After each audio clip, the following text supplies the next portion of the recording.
Hi, hello my dear বাচ্চা party, welcome again two এসওই Bangla 9 and 10। আমি তোমাদের বর্ণালী ম্যাম চলে এসেছি আরও একটা টপিক নিয়ে। তোমাদের আগের দিন অলরেডি হয়ে গেছে জীবজগতের নিয়ন্ত্রণ ও সমন্বয়ের একদম প্রথম যে সংবেদনশীলতা চ্যাপ্টারটা ছিল। আজকে আমরা করতে চলেছি এরই পরবর্তী যে টপিকটা রয়েছে সেটা কি, উদ্ভিদের সাড়া প্রদান ও রাসায়নিক সমন্বয়, দ্যাট মিন্স উদ্ভিদ হরমোন সম্পর্কে আজকে আমরা টোটালি পড়ব। তো আজকে আমরা চ্যাপ্টারে কি কি পড়তে চলেছি জাস্ট একবার ওভারভিউ আমরা একটু দেখে নিই। দেখো, এই চ্যাপ্টারে মেইনলি আমরা কি পড়ব না, হরমোন কি, হরমোন বলতে আমরা কি বুঝি। কোনো আইডিয়া নেই যে হরমোন জিনিসটা কি, কি করে, খায় না গায়ে মাখে, আমরা কিচ্ছু জানি না। তাহলে এই সম্পর্কে ডিটেল আমরা জানবো। আর তার সাথে সাথে কি, উদ্ভিদের বিভিন্ন কাজে নিয়ন্ত্রণের প্রয়োজনীয়তা এবং হরমোনের ভূমিকা। মানে হরমোন কি কাজ করে, উদ্ভিদকে নিয়ন্ত্রণ করে, মানে উদ্ভিদের বিভিন্ন কাজকে নিয়ন্ত্রণ করে, কিভাবে করে, সেই সমস্ত কিছু আজকে আমরা জানবো। তার সাথে সাথে উদ্ভিদ হরমোনের বেশ কিছু বৈশিষ্ট্য পড়ব, উদ্ভিদ হরমোনের প্রকারভেদ, মানে কত রকমের উদ্ভিদ হরমোন হতে পারে, আর তার গুরুত্বপূর্ণ কয়েকটি উদ্ভিদ হরমোন সম্পর্কে আজকে আমরা ডিটেল কিন্তু আলোচনা করব। এর সাথে থাকছে কিছু সংশ্লেষিত বা কৃত্রিম হরমোনের ভূমিকা, আর লাস্টে অবশ্যই একটা কোশ্চেন বান, যেটাকে আমরা বলছি ইম্পর্টেন্ট কোশ্চেন তোমাদের মাধ্যমিকের জন্য। তো আজকে কিন্তু খুব সুন্দরভাবে এই চ্যাপ্টারটা আমরা কভার করব। তো একদম এদিক ওদিক না গিয়ে, কোনো রকম স্কিপ না করে সরাসরি একদম শেষ পর্যন্ত দেখতে থাকো। তাহলে চলো শুরু করা যাক একটা গল্পের মাধ্যমে। আচ্ছা, এই যে আমরা বলছি হরমোন, এর আগের দিন আমরা যে চ্যাপ্টারটা পড়েছি সেখানে আমরা কি দেখেছি না, উদ্ভিদ সংবেদনশীল, উদ্ভিদ উত্তেজনায় সাড়া দেয়। আর তোমরা আশেপাশে নিশ্চয়ই অনেক দেখেছো যে গাছপালা, চারা গাছ বের হচ্ছে, সেই চারা গাছ আস্তে আস্তে কি হচ্ছে, বৃদ্ধি পাচ্ছে, আস্তে আস্তে তার শাখা প্রশাখা বৃদ্ধি পাচ্ছে, সে ধীরে ধীরে লম্বায় বৃদ্ধি পাচ্ছে। এই কাজগুলো যে হচ্ছে, এই কাজগুলো কিভাবে হচ্ছে, কে অ্যাকচুয়ালি মেনটেন করছে এই কাজগুলো, কখনো ভেবে দেখেছো? না। এই কাজগুলোকে মেনটেন করার জন্য উদ্ভিদের মধ্যে এমন কিছু রাসায়নিক পদার্থ উৎপন্ন হচ্ছে, যেই রাসায়নিক পদার্থগুলো উদ্ভিদের এই বিভিন্ন কাজগুলোকে মেনটেন করছে। আর এই রাসায়নিক পদার্থগুলোকেই আমরা কি বলবো না, হরমোন। তাহলে এই হরমোন সর্বপ্রথম কে আবিষ্কার করেন? দেখো, এই হরমোন সম্পর্কে প্রথম যে আইডিয়া দেন তিনি হলেন স্টার্লিং ও বেলিস। এনারা 1905 সালে হরমোন শব্দটি প্রথম ব্যবহার করেন। আর এই হরমোনের ডেফিনেশন বা সংজ্ঞা যদি আমরা বলি তাহলে কি বলবো, যে জৈব রাসায়নিক পদার্থ, অবশ্যই এটা বলতে হবে জৈব রাসায়নিক পদার্থ, বিভিন্ন জৈব মানে বিভিন্ন অজৈব মৌল যেগুলো থাকে, কার্বন, হাইড্রোজেন, অক্সিজেন, নাইট্রোজেন, এগুলোকে আমরা কি বলি, অজৈব মৌল। এই অজৈব মৌলগুলো পরপর জুড়ে একটা জটিল জৈব যৌগ তৈরি করে, সেই জৈব যৌগটাকে আমরা কি বলছি, হরমোন। মানে এই অজৈব মৌলগুলোর দ্বারা তৈরি জৈব পদার্থকে আমরা কি বলছি, হরমোন, যেগুলো উদ্ভিদের বিভিন্ন রাসায়নিক কাজকর্ম মেনটেন করছে। তাহলে অবশ্যই আমরা এদেরকে কি বলছি, জৈব রাসায়নিক পদার্থ। কি হচ্ছে, জীবদেহের বিশেষ ধরনের নির্দিষ্ট কতগুলি কোষ বা কোষ সমষ্টি থেকে উৎপত্তি লাভ করে। তাহলে এই হরমোন বা এই যে জৈব অ্যাসিডগুলো কোথায় তৈরি হচ্ছে না, উদ্ভিদের, যেহেতু আমরা আজকে উদ্ভিদ হরমোন পড়ছি, দেখো আমাদের বডি, আমরা প্রাণী, আমাদের মধ্যেও কিন্তু বিভিন্ন ধরনের হরমোন রয়েছে যেগুলো আমাদের বিভিন্ন বিপাকীয় কাজ মেনটেন করে। তো হরমোন উদ্ভিদ হোক বা প্রাণী হোক, যে অর্গানিজমই হোক না কেন, তার কি হচ্ছে, বেশ কিছু কোষপুঞ্জ, আর প্রাণীদের ক্ষেত্রে হলে কিছু অন্তঃক্ষরা গ্রন্থি, সেগুলো অবশ্যই কোষপুঞ্জ নিয়েই তৈরি। সেই সমস্ত জায়গা থেকে কি হয়, উৎপত্তি লাভ করে। তাহলে সেখান থেকে উৎপত্তি লাভ করে কি হচ্ছে, অতি অল্প মাত্রায় এই হরমোন খুব কম মাত্রায় কিন্তু কাজ করতে পারে, এমন না যে খুব বেশি পরিমাণ দরকার, খুব কম মাত্রায় এটা ক্রিয়াশীল, কম মাত্রায় লক্ষ্য কোষে, ঠিক আছে, লক্ষ্য কোষে বাহিত হয়ে, সরি এখানে স্পেলিং মিস্টেক হয়েছে, লক্ষ্য কোষে বাহিত হয়ে কোষগুলির স্বাভাবিক কাজ নিয়ন্ত্রণ করে এবং কাজের পর কি হয়ে যায়, ধ্বংস হয়ে যায়। এই পদার্থগুলোকে আমরা হরমোন বলছি। তার মানে কি বুঝলাম, এই যে গাছটা বেড়ে উঠছে বা একটা বীজ আমি মাটিতে পুঁতেছি, সেই বীজটা যে অঙ্কুরোদ্গম হয়ে চারা গাছ তৈরি হচ্ছে, বা একটা গাছে শাখা প্রশাখা তৈরি হচ্ছে, বা গাছটা লম্বায় বেড়ে উঠছে, এই সমস্ত কাজগুলো কে মেনটেন করছে, কোনো না কোনো জৈব রাসায়নিক পদার্থ, দ্যাট মিন্স হরমোন। এই জৈব রাসায়নিক পদার্থগুলোকেই কি বলা হয়েছে? হরমোন। আর এই হরমোন কথাটা কোথা থেকে এসছে? হরমোন শব্দটা একটা গ্রিক শব্দ, যেটা হরমাও থেকে এসেছে। এই জায়গাটা কিন্তু মনে রাখবে, হরমাও থেকে এসেছে, যার অর্থ হচ্ছে আমি জাগ্রত করি। সে কি করছে? জাগিয়ে তুলছে, প্ল্যান্টকে জাগিয়ে তুলে তার বিভিন্ন কার্যকলাপ মেনটেন করছে। তাহলে হরমোন জিনিসটা কি একটা বেসিক আইডিয়া তো হলো। দেখো, এই বেসিক আইডিয়া থেকে আমি বলি, এখান থেকে আমরা যতগুলো হরমোন সম্পর্কে পড়বো, আমরা কিন্তু 3D অ্যানিমেশনের মাধ্যমে বোঝার চেষ্টা করব যে কি কি কাজ তারা মেনটেন করছে এবং কিভাবে মেনটেন করছে। তো একদম শেষ পর্যন্ত কিন্তু অবশ্যই চোখ রাখবে, দেখবে এই চ্যাপ্টার রিলেটেড কোনো রকম কোনো ডাউটস তোমাদের একদমই থাকবে না। ঠিক আছে, তাহলে চলো এগিয়ে যাওয়া যাক। তাহলে এই যে উদ্ভিদের হরমোন আমরা পড়লাম, যে উদ্ভিদের বিভিন্ন কাজের নিয়ন্ত্রণের প্রয়োজনীয়তা এবং হরমোনের ভূমিকা। দেখো, হরমোন উদ্ভিদে কেন প্রয়োজন? হরমোন কি কাজ করবে উদ্ভিদের মধ্যে, আর কি কি এমন কাজ রয়েছে যে কাজগুলোকে হরমোনকে মেনটেন করতে হবে, তাহলে সেই কাজগুলো সম্পর্কে একটু জেনে নেওয়া যাক। ফার্স্ট চলে আসছে কি, যেটা আমরা গতদিনই পড়েছি, কি না, সংবেদনশীলতা ও সাড়া প্রদান। সংবেদনশীলতা মানে কি বাবা? যারা তোমরা দেখোনি ক্লাসটা, অবশ্যই এর আগের প্রিভিয়াস ক্লাসটা দেখে আসবে। আর যারা দেখেছো তারা তো জানো সংবেদনশীলতা বা সাড়া প্রদান বলতে কি বোঝায়, যে না বাইরের কিছু বাহ্যিক উদ্দীপনা। উদ্দীপনা মিন্স আমি ধরো উদ্ভিদকে টাচ করলাম, বা আমি উদ্ভিদের কোনো পাতা কেটে দিলাম, তো এগুলো হচ্ছে বাহ্যিক উদ্দীপনা। বা উদ্ভিদের মধ্যে লাইট ফেললাম, উদ্ভিদের মধ্যে জল দিলাম, এগুলো কি সব বাহ্যিক উদ্দীপনা প্রয়োগ করা হচ্ছে। আর এই উদ্দীপনার প্রভাবে উদ্ভিদ কি করছে? সাড়া প্রদান করছে। ঠিক আছে, তাহলে এই যে সাড়া প্রদান, সংবেদনশীলতা, এই ধর্মটাকে বলা হয় সংবেদনশীলতা। সে যে উদ্দীপনার বিরুদ্ধে সাড়া প্রদান করছে। ধরো তোমাকে কেউ ডাকলো, তোমাকে কেউ টাচ করলো, তুমি অবশ্যই বুঝতে পেরেছো, তাহলে এই উদ্দীপনাটা তুমি ট্রেস করতে পেরেছো, তার ফলে তুমি কি করছো? হ্যাঁ, তাকে সাড়া দিচ্ছ, তাই তো? তাহলে এই যে তুমি উদ্দীপনা রিসিভ করে তাকে সাড়া দিলে, এই পদ্ধতিটাকেই আমরা কি বলছি? সংবেদনশীলতা। তাহলে উদ্ভিদও কিন্তু উত্তেজনায় সাড়া দেয়, আর এই উত্তেজনায় সাড়া দিতে গেলে তার কিছু হরমোন সেই কাজটাকে মেনটেন করতে হবে, মানে কিছু হরমোন তাকে সাড়া দিতে সাহায্য করবে। তাহলে এক্ষেত্রে আমার অবশ্যই সংবেদনশীলতা, সাড়া প্রদানের জন্য হরমোন প্রয়োজন। আর কি রয়েছে? বীজের অঙ্কুরোদ্গম। একটা বীজ থেকে যখন চারা গাছ তৈরি হয়, ধরো এই একটা বীজ কি থাকে? একটা বীজকে তুমি ফেলে দিলে সাথে সাথে কি সেখান থেকে চারা গাছ তৈরি হয়? কখনো না। তাহলে কি হয়? বীজটা কিছুদিন দেখি না নর্মালি পড়ে আছে। কেন পড়ে আছে? ওই টাইমটা কি? ওই টাইমটা হচ্ছে বীজের সুপ্ত অবস্থা। যে টাইমটা বীজটা শুধুমাত্র পড়ে আছে, সেই টাইমটাকে আমরা কি বলবো? বীজের সুপ্ত অবস্থা। এবার এই সুপ্ত অবস্থায় কি হয়? ম্যাম, সুপ্ত অবস্থা বলতে কি বোঝায়? দেখো, বীজটা যে তুমি ফেলে দিলে, অবশ্যই বীজের মধ্যে কিছু না কিছু জটিল কার্বোহাইড্রেট, প্রোটিন, ফ্যাট, মানে কিছু খাবার তো রয়েছে, কিন্তু বীজটা কি করে? ওই খাবারগুলোকে ভেঙে সেখান থেকে পুষ্টি গ্রহণ করতে পারে না। তখন বীজের মধ্যে দরকার বেশ কিছু হরমোন। ঠিক আছে, সেই হরমোনগুলো সম্পর্কে আমরা পড়বো। তো সেই হরমোনগুলো যদি প্রয়োগ করি, বা জৈব রাসায়নিক পদার্থগুলো যদি প্রয়োগ করি, তাহলে কি হবে? তাহলে বীজের মধ্যে থাকা যে কার্বোহাইড্রেট, প্রোটিন, ফ্যাট যেগুলোকে বলছিলাম, ওইগুলোকে কি করবে? ভেঙে দেবে। ওই কার্বোহাইড্রেট, ধরো বীজের মধ্যে থাকা কার্বোহাইড্রেট,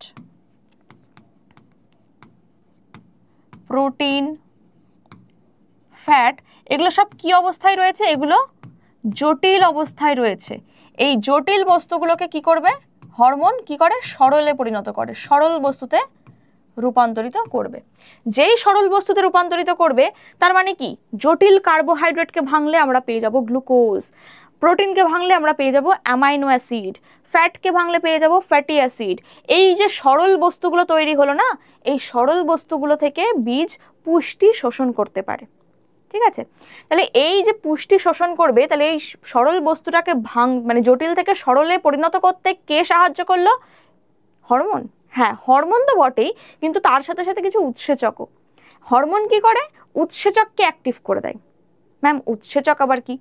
উৎসেচক আর এক ধরনের প্রোটিন জাতীয় পদার্থ। এই প্রোটিন জাতীয় পদার্থকে কে অ্যাক্টিভ করবে? হরমোন অ্যাক্টিভ করবে। তাহলে ফার্স্ট কি বললাম? একটা বীজ রয়েছে, বীজের মধ্যে কিছু জটিল কার্বোহাইড্রেট, প্রোটিন, ফ্যাট রয়েছে, মানে জটিল খাদ্যবস্তু রয়েছে, এক কথায় ধরে নাও জটিল খাদ্যবস্তু। এবার ওর মধ্যে হরমোন তৈরি হলো। কিছু জৈব রাসায়নিক পদার্থ তৈরি হলো। এই জৈব রাসায়নিক পদার্থগুলো কিছু উৎসেচক বানিয়ে ফেললো, কিছু প্রোটিন বানিয়ে ফেললো। আর এই প্রোটিনগুলো কি আর্দ্র বিশ্লেষক, মানে ভাঙতে পারে। আর্দ্র বিশ্লেষণ কথার অর্থ হচ্ছে কাউকে ভেঙে দেওয়া। কাকে ভাঙবে? এই প্রোটিন জাতীয় উৎসেচকগুলো না এই জটিল কার্বোহাইড্রেট, প্রোটিন, ফ্যাট এদেরকে ভাঙবে, ভেঙে সরল বস্তু তৈরি করলো। আর এই সরল বস্তুকে বীজ এই সরল বস্তু থেকে পুষ্টি শোষণ করছে।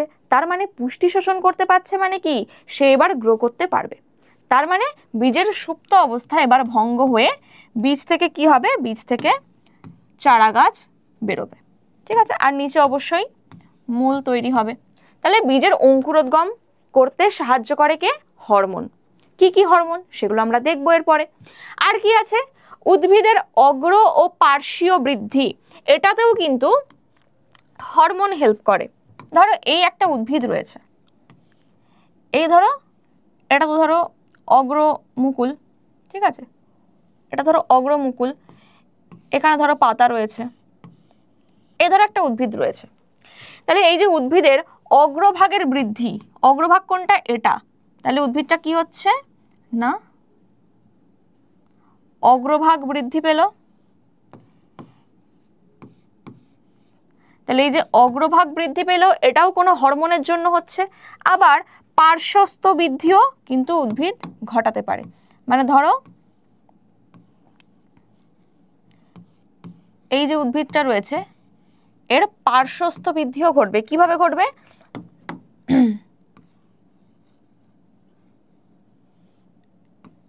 এর পার্শ্বীয় বৃদ্ধি ঘটবে। ঠিক আছে, মানে এ কি করছে, দুপাশে বৃদ্ধি পাচ্ছে, পার্শ্বীয় বৃদ্ধিও কিন্তু হচ্ছে। তাহলে এই অগ্রভাগের বৃদ্ধি, পার্শ্বীয় বৃদ্ধি, এই সমস্ত বৃদ্ধিতে কে হেল্প করবে? হরমোন হেল্প করবে। দেখো এখনো কিন্তু আমরা কোনো হরমোন সম্পর্কে পড়িনি। হরমোন কি কি কাজ উদ্ভিদের করতে পারে সেইগুলো সম্পর্কে জানছি। ঠিক আছে, নেক্সট মুকুলোদ্গম। মুকুলোদ্গম মানে কি? মুকুল তৈরি। ধরো এই যে এগুলো রয়েছে, আমি এখানেই মুকুলটা এঁকে দিই। ধরো এই যে এখানে কি তৈরি হয়? কাক্ষিক মুকুল, ওপরে কি? অগ্রমুকুল। তাহলে এই যে মুকুল তৈরি, এই মুকুল সৃষ্টিও হয় কার জন্য? না হরমোন এই মুকুল সৃষ্টিতেও সাহায্য করে। আর কি কি রয়েছে? ফুল ফোটা। হ্যাঁ, মুকুল যখন তৈরি হয়েছে স্বাভাবিকভাবেই সেখান থেকে কি তৈরি হবে? সেখান থেকে ফুল তো তৈরি হবেই। তো এরকম ফুল ফোটাতেও বেশ কিছু হরমোন কিন্তু হেল্প করছে। ঠিক আছে, আর কি রয়েছে? ট্রপিক চলন নিয়ন্ত্রণ। ট্রপিক চলন কি ম্যাম? আগের দিনই কিন্তু আমরা পড়েছি, তাই না? ট্রপিক চলনটা কি? যে না ধরো এখানে একটা প্ল্যান্ট রয়েছে, ধরো এই একটা প্ল্যান্ট রয়েছে, এই একটা প্ল্যান্ট রয়েছে। তো এই উদ্ভিদের মধ্যে যখন সানলাইট বা সূর্যের আলো পড়বে, সূর্যের আলো যখন পড়ছে এর কি হবে? চলনটা বেঁকে যাবে। কোন দিকে? সূর্যের আলোর দিকে। তাহলে সূর্যের আলোর দিকে বেঁকে যাওয়াকে মানে এর মাথাটা কি হবে? এরকম ভাবে বেঁকে যাবে। এটাকে আমরা কি বলছি? ফটোট্রপিক চলন। তো এরকম বিভিন্ন ধরনের ট্রপিক চলন আছে, জিওট্রপিকও আছে। মূল যে আলোর বিপরীতে চলে যায় সেটাকে জিওট্রপিক চলন বলে। এর আগের ক্লাসে তোমরা এগুলো পড়েছো, আর আশা করি ডিটেলসে বলার দরকার নেই। তো এই যে ট্রপিক চলন নিয়ন্ত্রণ, এটাও কে করছে? এবার তোমরা বলবে ম্যাম ওটা তো অটোমেটিক্যালি উদ্ভিদের মধ্যে হচ্ছিল, এর আগের দিন দেখেছি আমরা। না, অটোমেটিক্যালি তো হয় না। কে হেল্প করছিল এই কাজটা হতে? কিছু হরমোন হেল্প করছিল। এমন কিছু হরমোন আছে যেগুলো আলোর বিপরীতে চলে যায়, বা কেউ আছে আলোর দিকে চলে যায়। তো এই হরমোনগুলো কিন্তু ইনডাইরেক্টলি হেল্প করছে এদেরকে ট্রপিক চলনে। বোঝা গেল? তাহলে উদ্ভিদের এই এতগুলো শারীরবৃত্তীয় ক্রিয়া রয়েছে বা এতগুলো কার্যকলাপ রয়েছে, যে কাজগুলো কারা মেনটেন করবে? না হরমোন মেনটেন করবে। এবার তাহলে বলি কিভাবে হরমোন মেনটেন করবে। তাহলে এটা জানার আগে একটা জিনিস আমরা জেনে নিই।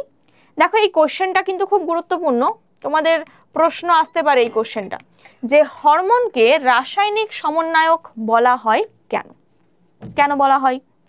এই যে এতক্ষণ আমরা দেখলাম এতগুলো শারীরবৃত্তীয় ক্রিয়া হলো, এই সমস্ত কাজগুলোকে কে মেনটেন করছিল? হরমোন মেনটেন করছিল। হরমোন অ্যাকচুয়ালি কি? হরমোনের বৈশিষ্ট্য যদি আমরা বলি, হরমোনের বৈশিষ্ট্য যদি আমরা বলি, হরমোন কি করে? ধরো একটা উৎস তো রয়েছে, উৎস কি? কিছু কোষপুঞ্জ উৎস হতে পারে। ধরো এখানে কিছু কোষপুঞ্জ রয়েছে, এটা কি? কোষপুঞ্জ। এখান থেকে কি হলো? এখান থেকে হরমোন উৎপত্তি লাভ করলো। উৎপত্তি লাভ করার পর সে কোথায় যাবে? কোনো একটা টার্গেট কোষে। টার্গেট কোষ বলতে কি বোঝায়? যে কোষে গিয়ে হরমোন কাজ করে সেই কোষটাকে আমরা কি বলবো? টার্গেট কোষ। ধরো এই একটা কোষ রয়েছে, এটা ধরো নিউক্লিয়াস। তাহলে এই কোষে গিয়ে কি করছে? হরমোন কাজ করছে। তাহলে এই কোষটাকে আমরা কি বলবো? টার্গেট কোষ। যাকে টার্গেট করছি, লক্ষ্য কোষ বা টার্গেট কোষ। ঠিক আছে ম্যাম, বুঝলাম টার্গেট কোষ। তাহলে হরমোন এখান থেকে কি হলো? এখান থেকে কিছু হরমোন উৎপত্তি লাভ করলো, এগুলো হচ্ছে হরমোন। হরমোনগুলো কি হলো? টার্গেট কোষে পৌঁছে গেল। টার্গেট কোষে গেল, গিয়ে কি করছে? এই কোষের কোনো না কোনো বিপাক ক্রিয়া বা কোনো না কোনো কাজ মেনটেন করছে। এখানে কি করছে? কোষের বিপাক ক্রিয়া নিয়ন্ত্রণ করছে। ঠিক আছে, কোষের বিপাক ক্রিয়া নিয়ন্ত্রণ করছে। যেই কোষের বিপাক ক্রিয়া অর্থাৎ কাজ শেষ হয়ে যাবে, কাজের পরে কি হয়ে যাবে? কাজের পর ধ্বংসপ্রাপ্ত হবে। বোঝা গেল? তাহলে এই যখন কাজ করছিল তখন সে কি? দেখো প্রত্যেকটা হরমোনের কিন্তু একটা নির্দিষ্ট রাসায়নিক গঠন আছে। ঠিক আছে, ওই যে বললাম কার্বন, হাইড্রোজেন, নাইট্রোজেন, অক্সিজেন বিভিন্ন অজৈব মৌল দ্বারা গঠিত। তাহলে এই মৌল দ্বারা গঠিত হয়ে সে কি করছে? একটা নির্দিষ্ট রাসায়নিক গঠন কিন্তু মেনটেন করছে। তো এই হরমোন যখন টার্গেট কোষে আসছে এবং কোষের মধ্যে কাজ করছে, কাজ মানে কি? কারোর না কারোর সাথে তো রিয়াক্ট করছে, একা একা তো কাজ করছে না, কোনো না কোনো যৌগের সাথে বা কোনো না কোনো মৌলের সাথে রিয়াক্ট করছে। রিয়াক্ট করতে গিয়ে মানে এই যে কাজের সময় সে কি করছে? নিজের রাসায়নিক গঠনের পরিবর্তন ঘটায়। নিজের রাসায়নিক গঠনের পরিবর্তন ঘটায় এবং রাসায়নিক গঠনের পরিবর্তন ঘটানোর সাথে সাথে কাজ কমপ্লিট হয়ে যায় এবং কাজ কমপ্লিট হয়ে যাওয়ার পর সে ধ্বংসপ্রাপ্ত হয়। এই কারণেই কিন্তু হরমোনকে রাসায়নিক সমন্বয়ক বলা হয়। কেন? কোনো হরমোন কোনো কোষপুঞ্জ থেকে উৎপত্তি লাভ করে টার্গেট কোষে গিয়ে নির্দিষ্ট কাজ মেনটেন করে এবং সেই কাজের জন্য সে নিজের রাসায়নিক গঠনের পরিবর্তন ঘটায় এবং কাজের পর ধ্বংসপ্রাপ্ত হয়। এই ব্যাপারটাই কিন্তু তোমাদের লিখতে হবে যে এই কারণে হরমোনকে রাসায়নিক সমন্বয়ক বলা হয়। কারণ এ কি করছে? শুধু একটা কোষে গিয়েই কাজ করছে না, এরকম টার্গেট কোষ ওর বহুত রয়েছে। তো বিভিন্ন কোষে গিয়ে কাজ করছে মানে বিভিন্ন অঙ্গ ও তন্ত্রের মধ্যে সমন্বয় সাধন করছে। এই কারণেই কিন্তু হরমোনকে রাসায়নিক সমন্বয়ক বলা হয়। আই থিঙ্ক ক্লিয়ার প্রত্যেকের। এরপর দেখো এবার আমরা কি দেখব? হরমোনের বৈশিষ্ট্য। এই যে হরমোন সম্পর্কে পড়ছি, হরমোনের বৈশিষ্ট্য। অলরেডি আমরা দেখলাম যে উদ্ভিদের মধ্যে কি কি কাজ হতে পারে, সেই কাজগুলো কে মেনটেন করছে? হরমোন মেনটেন করছে। তাহলে এবার আমরা একটু হরমোন সম্পর্কে জেনে নিই যে এই হরমোন অ্যাকচুয়ালি হয় কি টাইপসের, দেখে নিই। চলো, ফার্স্টেই রয়েছে উৎস। হরমোন কোথা থেকে উৎপত্তি লাভ করে বললাম? আচ্ছা, প্রথমটাই চলে আসি। হরমোন কোথা থেকে উৎপত্তি লাভ করে? কিছু কোষ পুঞ্জ থেকে উৎপত্তি লাভ করে। যেহেতু আমরা উদ্ভিদ হরমোন পড়ছি, এটাই যদি প্রাণী হরমোনের ক্ষেত্রে হতো, এরপরেই আমরা পড়বো প্রাণী হরমোন, তখন কিন্তু দেখবো না অন্তঃক্ষরা গ্রন্থি থেকে উৎপত্তি লাভ করছে। এই জিনিসটা মাথায় রাখবে। উদ্ভিদের ক্ষেত্রে বিভিন্ন কোষ পুঞ্জ থেকে কিন্তু সে, এই ধরো কিছু কোষ পুঞ্জ রয়েছে এবং কোষ পুঞ্জ থেকে হরমোন উৎপত্তি লাভ করে। ঠিক আছে, এবার আসি উৎপত্তি লাভ তো করলো, এখান থেকে কি হলো? হরমোন উৎপন্ন তো হলো, মানে কিছু জৈব রাসায়নিক উৎপন্ন হলো। এবার কি হচ্ছে নেক্সট পয়েন্ট? পরিবহনের ধরন। এই যে এখানে উৎপত্তি লাভ করে তো সে বসে থাকবে না, এখান থেকে কোথায় যাবে? টার্গেট কোষে যাবে। তাহলে যেতে গেলে কিভাবে যাবে? তার পরিবহনের ধরনটা কীরকম? তাহলে দেখি কিভাবে যাবে। পরিবহন তো 3 রকমের হতে পারে। এক, সক্রিয় পরিবহন,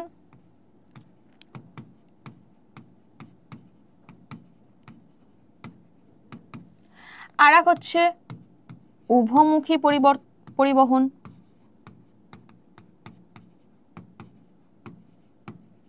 ঠিক আছে। আর এক রয়েছে কি, আচ্ছা, বা জাইলেম ফ্লোয়েমের মাধ্যমে আমি লিখতে পারি, জাইলেম ও ফ্লোয়েমের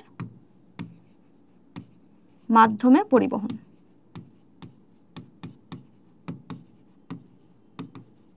ঠিক আছে। মানে এই যে এখানে একটা গাছ দেখতে পাচ্ছ, এখান থেকে দেখাই, এই গাছের মূল কি হচ্ছে, মাটির তলা পর্যন্ত কিন্তু বিস্তার লাভ করেছে, তাই না? গাছের মূল এই মাটির তলা পর্যন্ত বিস্তার লাভ করছে। তাহলে এখান থেকে সে কি জল শোষণ করছে। তাহলে জল যখন শোষণ করছে, ধরো এই যে জলের কণাগুলো, জলের কণা সে কি করছে, অ্যাবজর্ব করছে, শোষণ করছে। এই জলটাকে উদ্ভিদের সমস্ত পাতায় কিন্তু সে পাঠিয়ে দিচ্ছে, কিসের মাধ্যমে, জাইলেমের মাধ্যমে। মানে একটা ভেবে নাও, অদৃশ্য একটা পাইপলাইন রয়েছে, এই যে এই প্রত্যেকটা কোষের মধ্যে দিয়ে, এই মূলের মধ্যে দিয়ে, কাণ্ডের মধ্যে দিয়ে একটা কিন্তু অদৃশ্য পাইপলাইন রয়েছে, যে পাইপটা উদ্ভিদের সব কাণ্ডের মধ্যে দিয়ে চলে যাচ্ছে। এই পাইপলাইনটাকে আমরা কি বলছি, এই পাইপলাইনটাকে আমরা বলবো জাইলেম।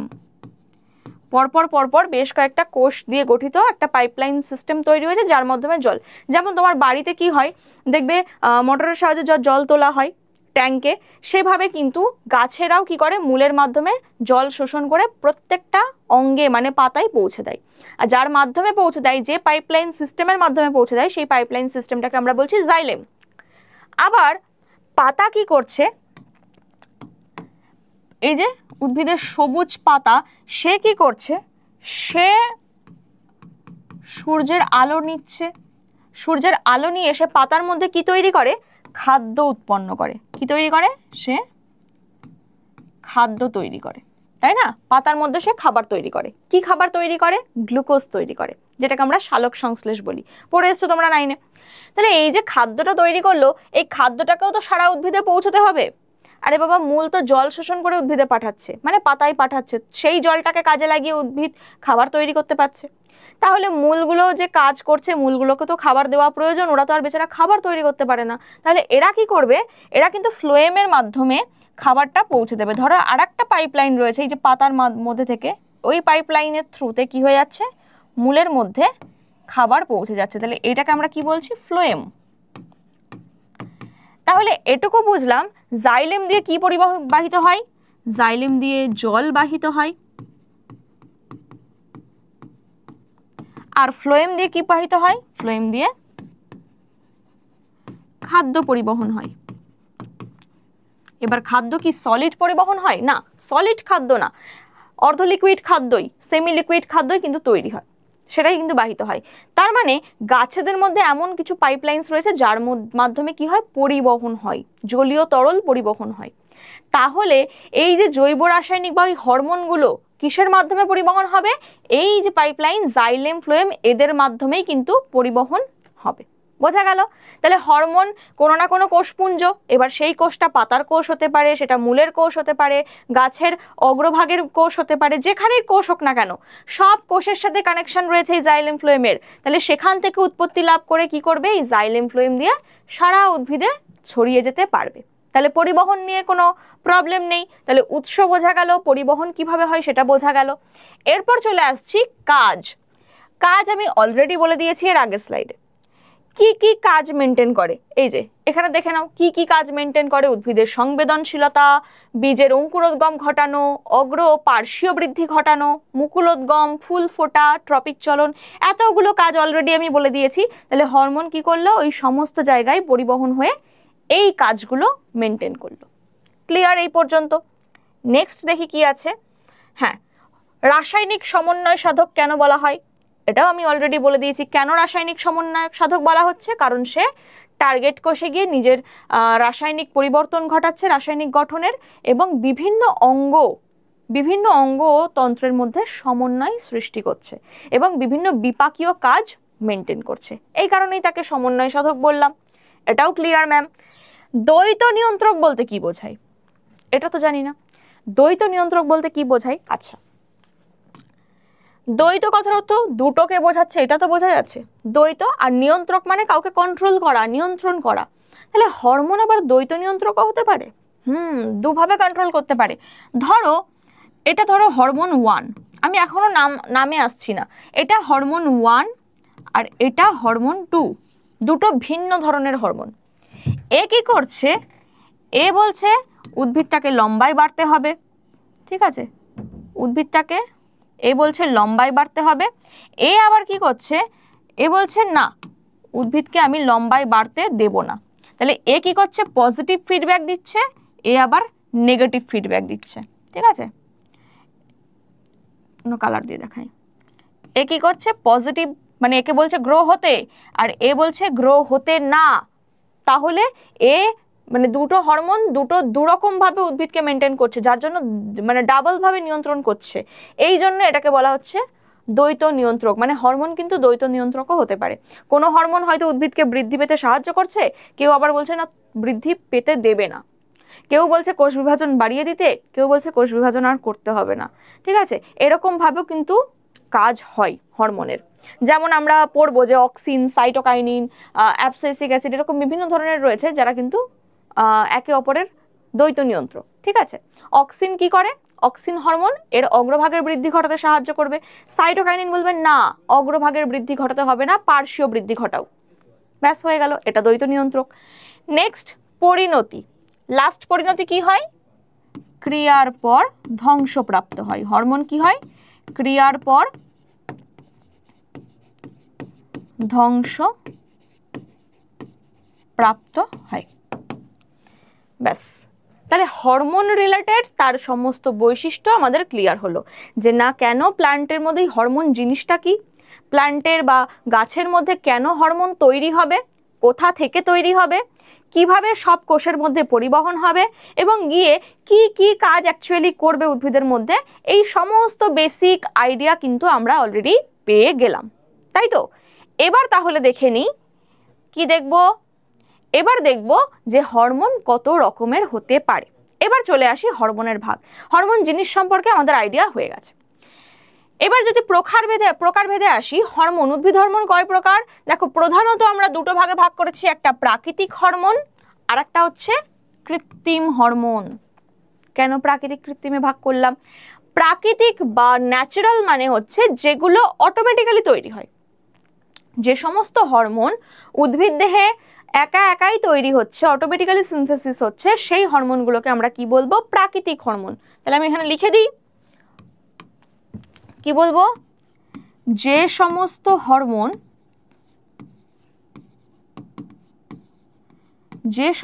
হরমোন উদ্ভিদ দেহে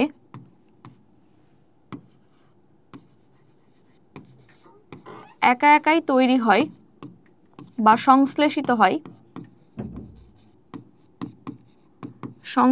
হয় এবং যাদের কাজ ও রাসায়নিক গঠন জানা গেছে, তাদের আমরা কি বলছি? প্রাকৃতিক হরমোন। তাদের প্রাকৃতিক হরমোন বলে। তাহলে কি বললাম? যে কিছু হরমোন উদ্ভিদে তৈরি হচ্ছে, কোনো না কোনো কোষপুঞ্জ থেকে তৈরি হচ্ছে, তৈরি হওয়ার পর কি হচ্ছে? তাদের বিভিন্ন রাসায়নিক গঠন, মানে তারা কি কি নিয়ে তৈরি সেগুলো অলরেডি আমরা জানি, এবং তারা উদ্ভিদে কি কাজ করছে, অ্যাকচুয়ালি কোন কাজটা করছে সেটাও আমরা জানি। যদি জেনে থাকি তবেই সেই হরমোনটাকে আমরা প্রাকৃতিক হরমোন বলবো। কারণ এখনও অনেক রিসার্চ চলছে যেখানে অনেক হরমোনের কাজ আমরা এখনো জেনে উঠতে পারিনি। মনে হচ্ছে যে হ্যাঁ, উদ্ভিদে আরও কিছু হরমোন রয়েছে, অনেক কাজ আছে যেগুলো কোন হরমোন করছে এক্স্যাক্ট আমরা এখনও জানতে পারিনি। তাহলে সেই সমস্ত হরমোনকে কিন্তু আমরা এখনও প্রাকৃতিক হরমোনের আওতায় আনতে পারছি না। তাদেরকে আমরা কি বলবো? তাদেরকে আমরা বলবো যে সংশ্লেষিত হরমোন বা প্রকল্পিত হরমোন, অ্যাকচুয়ালি যেগুলো আমাদের থটে, মানে আমরা ভাবছি আছে, থাকতে পারে তাদেরকে কি বলবো? প্রকল্পিত হরমোন, যে আমরা ভাবছি। তাহলে প্রাকৃতিক হরমোন বোঝা গেল। প্রাকৃতিক হরমোনের এক্সাম্পল যদি আমরা বলি, কি কি এক্সাম্পল রয়েছে প্রাকৃতিক হরমোনের এক্সাম্পল? এক হতে পারে অক্সিন, কালারটা দেখা যাবে না, অক্সিন, তারপরে কি রয়েছে? জিব্বেরেলিন,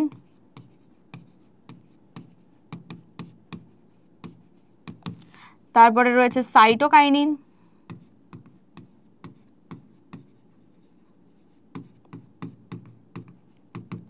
আরও রয়েছে অ্যাবসিসিক অ্যাসিড,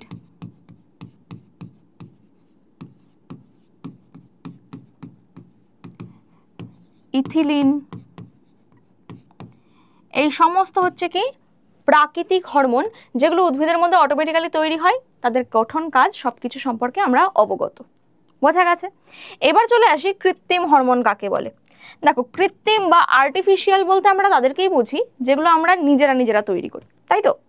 তাহলে কৃত্রিম হরমোন বলতে কি বুঝবো? যে সমস্ত হরমোন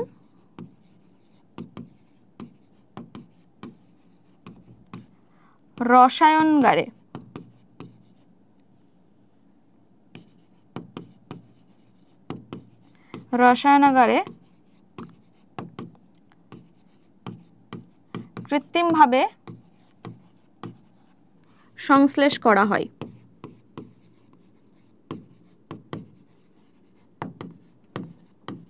তাদেরকে আমরা কি বলবো? কৃত্রিম হরমোন বলবো।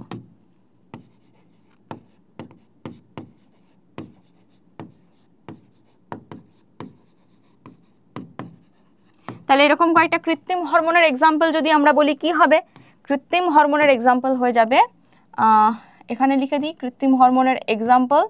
ধরো অক্সিনারি কয়েকটা জিনিস, যেমন IBA, indole butyric acid, naphthalene acetic acid, ঠিক আছে?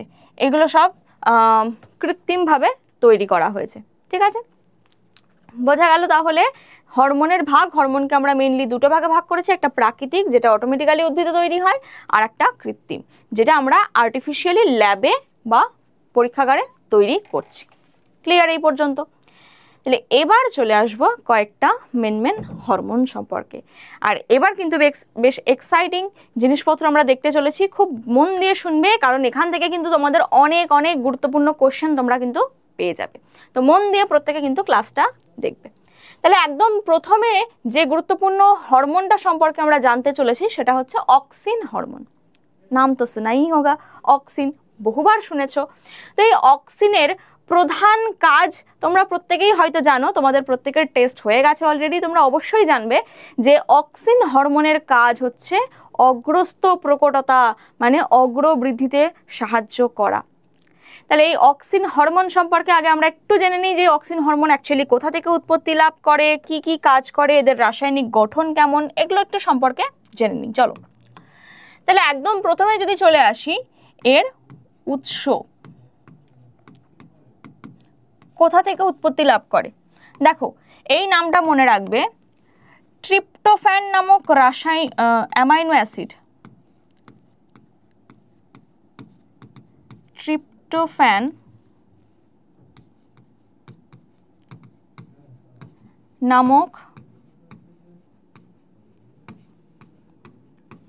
অ্যামাইনো অ্যাসিড থেকে অক্সিন উৎপন্ন হয়। অক্সিন উৎপন্ন হয়। এবার উৎস বলতে আমরা কি অ্যাকচুয়ালি কোন কোন জায়গায় আমরা অক্সিন হরমোন পেয়ে থাকি। তাহলে উদ্ভিদের বৃদ্ধিরত যত স্থান রয়েছে, কি কি? উদ্ভিদের বৃদ্ধিরত স্থান,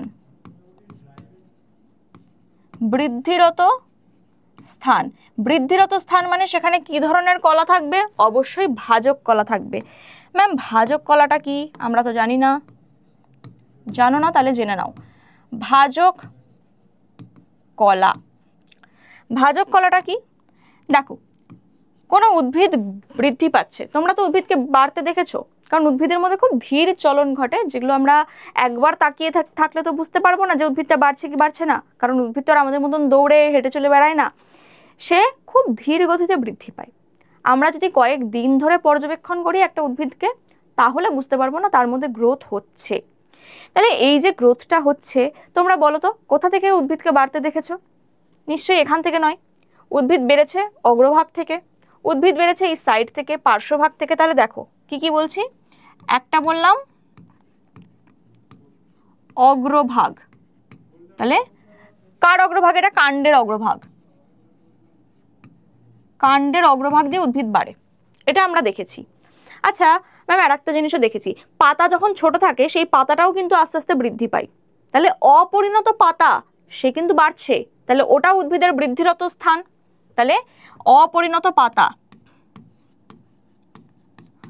অপরিণত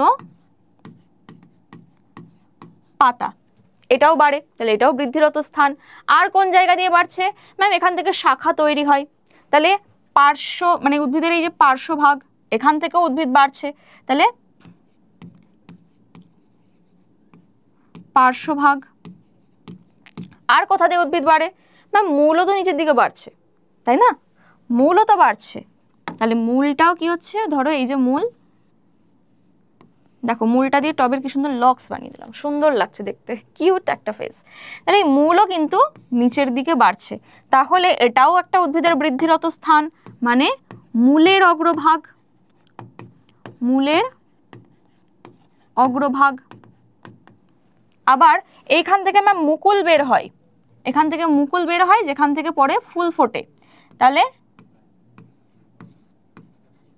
মুকুলের অগ্রভাগ। এই যতগুলো জায়গা আমি দেখালাম, এই সমস্ত জায়গাগুলো কি? এই সমস্ত জায়গাগুলো উদ্ভিদের বৃদ্ধিরত স্থান, যেগুলো বৃদ্ধি পাচ্ছে। আর যেখানে বৃদ্ধি পাচ্ছে তার মানে অবশ্যই সেখানে সেল ডিভিশন বা কোষ বিভাজন হচ্ছে, তাই না? কোষের সংখ্যা বাড়ছে মানেই তো উদ্ভিদের সেই জায়গাটা বাড়ছে। তাহলে সেই সমস্ত জায়গায় মানে উদ্ভিদের বৃদ্ধিরত স্থানে যতগুলো কোষ রয়েছে সেই কোষগুলোকে কি বলা হয়? ভাজক কলা বলা হয়। কলা মানে অনেকগুলো কোষের সমষ্টি, যে কোষগুলো একই রকমের কাজ করে। তাহলে আমি বলতে পারি উদ্ভিদের বৃদ্ধিরত স্থানে যে সমস্ত কোষগুলো রয়েছে প্রত্যেকটা কোষই বিভাজন করছে, তাহলে সেই প্রত্যেকটা কোষকে একত্রে আমরা কি বলবো? না ভাজক কলা বলবো। তাহলে বোঝা গেছে কোন কোন জায়গায় অক্সিন হরমোন তৈরি হবে? উদ্ভিদের বৃদ্ধিরত স্থান যেখানে ভাজক কলা রয়েছে মানে বিভাজনরত কোষ রয়েছে, সেই প্রত্যেকটা বিভাজনরত কোষের মধ্যে এই অক্সিন নামক জৈব রাসায়নিক পদার্থটা প্রেজেন্ট থাকবে। ক্লিয়ার? তাহলে অক্সিন কোথা থেকে তৈরি হয় আমরা জেনে গেলাম, কোথায় কোথায় অক্সিন হরমোন থাকে সেটাও আমরা জেনে গেলাম। আর কোন ধরনের অ্যামাইনো অ্যাসিড থেকে তৈরি হয়? ট্রিপ্টোফ্যান নামক অ্যামাইনো অ্যাসিড থেকে তৈরি হয়। উৎস আমাদের ক্লিয়ার। আচ্ছা, এবার চলে আসি এর রাসায়নিক গঠন, কি কি নিয়ে তৈরি এই হরমোনটা। সেকেন্ড পয়েন্ট আমরা চলে আসছি,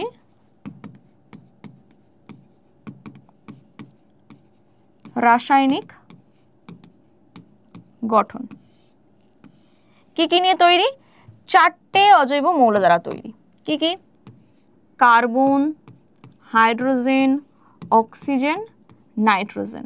ঠিক আছে, এই 4টি অজৈব মৌল দ্বারা গঠিত। বা আমি এখানে কার্বন, হাইড্রোজেন, নাইট্রোজেন, অক্সিজেন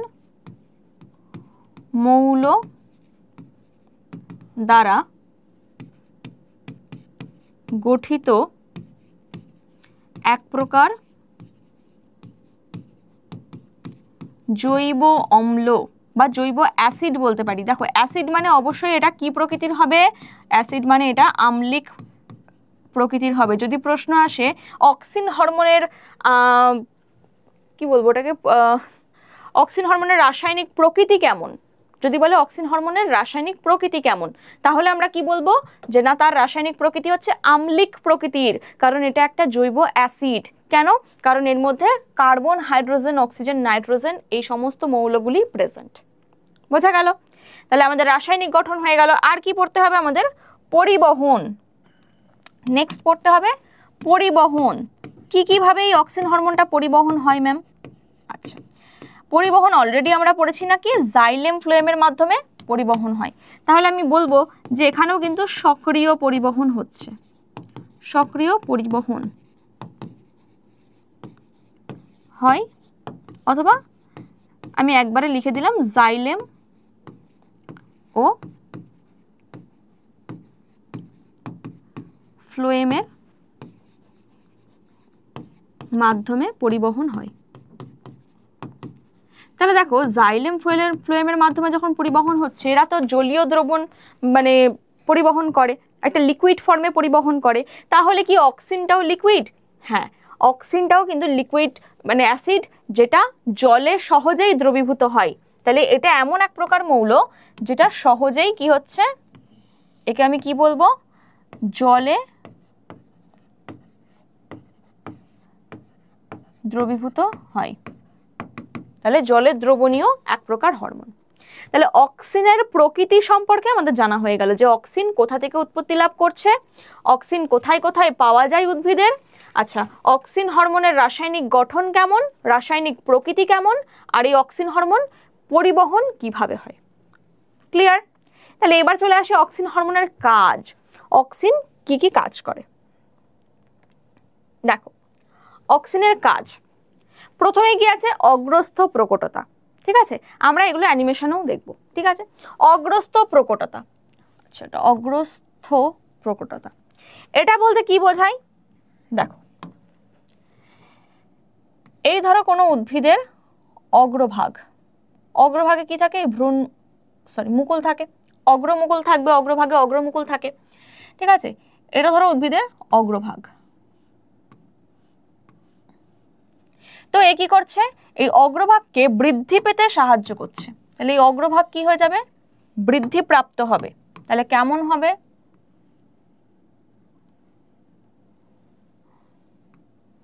এই যে অগ্রভাগ কি হয়ে গেল, বৃদ্ধি পেল। এটাকে আমরা কি বলছি, অগ্রস্থ প্রকটতা। তার সাথে সাথে অক্সিন কি করে, অক্সিনের ঘনত্ব যখন বেশি, আরও একটা হরমোন আমি বললাম না, সাইটোকাইনিন, এই সাইটোকাইনিনের সাথে কিন্তু আবার দ্বৈত নিয়ন্ত্রক হিসাবে কাজ করে। কিভাবে, যদি এখানে সাইটোকাইনিন প্রেজেন্ট থাকতো তাহলে কি হতো, এ কিন্তু অগ্রভাগকে বৃদ্ধি পেতে দিত না, সে কিন্তু পার্শ্বীয় বৃদ্ধি ঘটাতো, শাখা প্রশাখার বৃদ্ধি ঘটাতো। কিন্তু যেহেতু সাইটোকাইনিন নেই, সাইটোকাইনিন না থাকলে এ কি করে, অগ্রস্থ প্রকটতা শো করে। তাহলে এটা কে করছে, এটা করছে অক্সিন হরমোন। তাহলে কি হলো না, অগ্রভাগের বৃদ্ধি ঘটলো। এটা বোঝা গেছে। নেক্সট কি করছে, কোষের আকার বৃদ্ধি। অক্সিন হরমোন কি করে, কোষের আকারকে বাড়িয়ে দেয়। আচ্ছা, এই কালারটা দেখায়, এই ধরো একটা কোষ, ঠিক আছে, কোষের আকার বাড়িয়ে দেবে, মানে কোষটা আয়তনে বৃদ্ধি পাবে।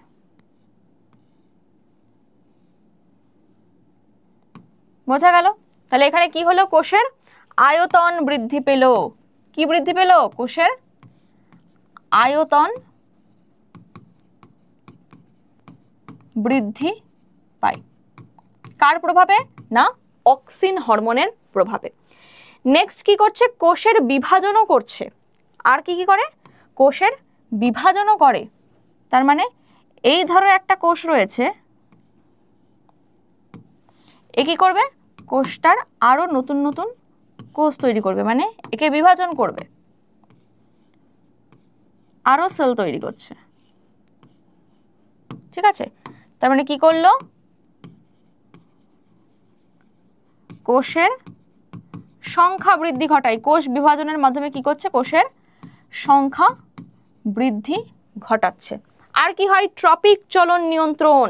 ট্রপিক চলন মানে ফটোট্রপিক, জিওট্রপিক, যে চলনগুলো এর আগের চ্যাপ্টারে আমরা পড়েছিলাম, সেই চলনগুলো নিয়ন্ত্রণ করছে কে, এই অক্সিন হরমোন।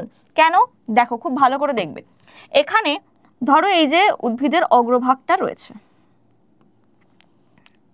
ঠিক আছে, এটা ধরো অগ্রভাগ রয়েছে। এবার এখানে কি চলে আসলো, সূর্যের আলো। সূর্যের আলো এখানে পড়ছে, ঠিক আছে। সূর্যের আলো যেই পড়ছে, আমি যদি এই জায়গাটাকে বড় করে দেখাই, মানে এই যে অংশটা, এই অংশটাকে যদি আমি একটু বড় করে দেখাই, এই জায়গার কোষে কি থাকে, এই জায়গায় ধরো অনেকগুলো কোষ রয়েছে, উদ্ভিদের ভেতরে কোষ রয়েছে। তো এই প্রত্যেকটা ধরো এক একটা কোষ, আর প্রত্যেকটা কোষের মধ্যে ধরো এই যে নিউক্লিয়াস রয়েছে। এগুলো কি প্রত্যেকটা কোষের নিউক্লিয়াস। কোন জায়গাটা দেখাচ্ছি? এই জায়গাটা দেখাচ্ছি। এবার এখানে কি পড়েছে? এখানে সূর্যের আলো পড়ছে, সানলাইট। ঠিক আছে, সূর্যের আলো এখানে পড়ছে। তাহলে পড়লে কি হবে?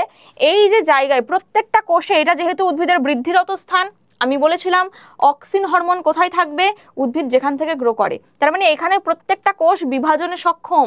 এই প্রত্যেকটা কোষ হচ্ছে ভাজক কলা, তাই না? আর এই প্রত্যেকটা কোষে কি রয়েছে? আমি এই কালারটা দিয়ে দেখাই। প্রত্যেকটা কোষে কি রয়েছে? অক্সিন হরমোন প্রেজেন্ট রয়েছে। ঠিক আছে, প্রত্যেকটা কোষে কি হচ্ছে? অক্সিন হরমোন কিন্তু প্রেজেন্ট। যেই সানলাইট পড়ছে কি হবে? এর ঘটনাটা চেঞ্জ হয়ে যাবে। কি হবে দেখো, এই সেমটাকে আমি এখানে আরেকবার দেখাচ্ছি।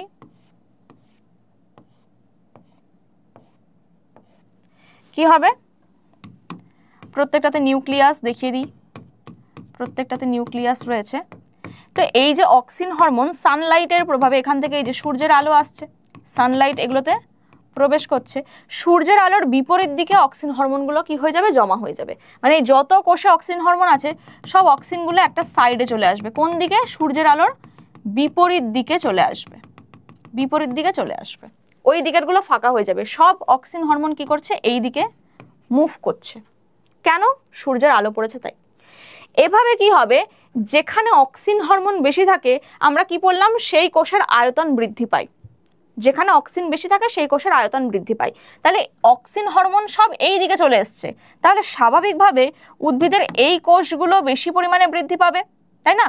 এই সাইডটা বেশি পরিমাণে বৃদ্ধি পাবে, সেই তুলনায় এটা কিন্তু অতটা বৃদ্ধি পায়নি। তাহলে উদ্ভিদটা কি হয়ে যাবে?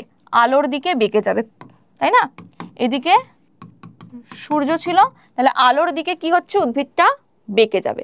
এই যে ফটোট্রপিক, এটা কে মেনটেন করলো? অক্সিন মেনটেন করলো। সেম ভাবে যদি আমি মূলের ক্ষেত্রে বলি, যে ধরো এখানে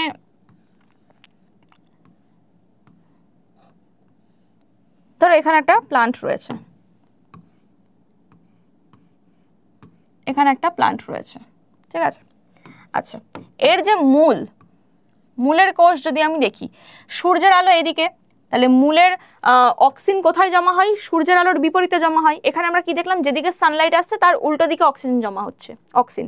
তাহলে মূলে তো সূর্যের আলো পৌঁছয় না, তার মানে মূলের মধ্যে, এই মূলের নিচের দিকে অক্সিজেনের পরিমাণ অনেক বেশি থাকবে। তার ফলে কি হবে? মূলের বৃদ্ধি কিন্তু আরও বাড়বে। তাহলে জিওট্রপিক চলনেও কে সাহায্য করছে? এটাকে আমরা কি বলছি? জিওট্রপিক চলন। জিওট্রপিক চলনেও সাহায্য করছে কে? Auxin hormone. তাহলে জিওট্রপিক চলন, এখানে আমরা কি দেখলাম?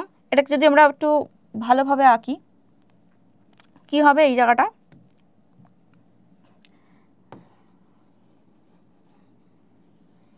এরকম ভাবে বেঁকে যাবে, ঠিক আছে? তাহলে এখানে এটাকে কি বলছি আমরা? ফটোট্রপিক চলন, ফটোট্রপিক। এই সমস্ত চলনগুলো কে মেনটেন করছে? অক্সিন মেনটেন করছে। এবার যদি বলো কোষের আয়তন কিভাবে বৃদ্ধি পাওয়ায়, এখানেও একটা ফর্মুলা আছে। কোষ প্রাচীরের মধ্যে, এই যে কোষ প্রাচীর, এই ভেতরেরটা হচ্ছে কোষ পর্দা, ভেতরেরটা কি? কোষ পর্দা। আচ্ছা, এইখানটা দেখাই, দাঁড়াও। আয়তন বৃদ্ধি কিভাবে হয়? ধরো এটা হচ্ছে কোষের বাইরের পর্দাটাকে আমরা কি বলি? কোষ প্রাচীর। আর তার ভেতরের পর্দাটাকে বলি কোষ পর্দা, তাই তো?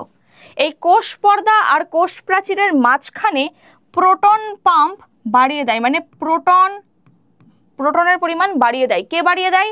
অক্সিন হরমোন বাড়িয়ে দেয়। এটা বেড়ে যাওয়ার ফলে এপিনাস্টিক বলে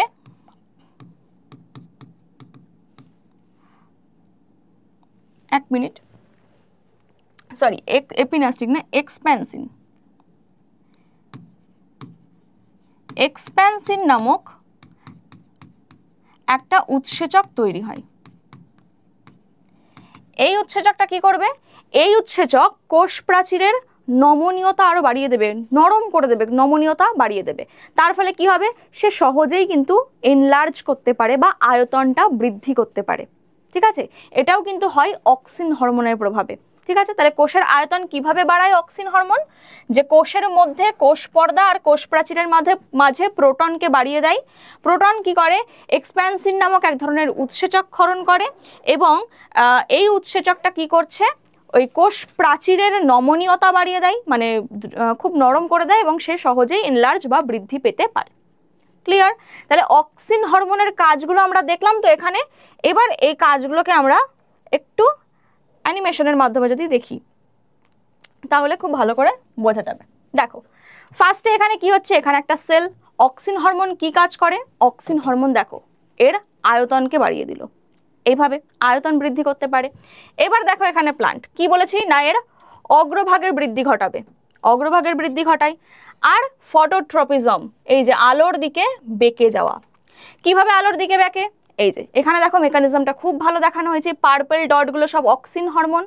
সানলাইট আসছে, সমস্ত পার্পল ডটগুলো মানে অক্সিন হরমোনগুলো এক সাইডে সরে আসবে, সমস্ত অক্সিন হরমোন সরে এলো।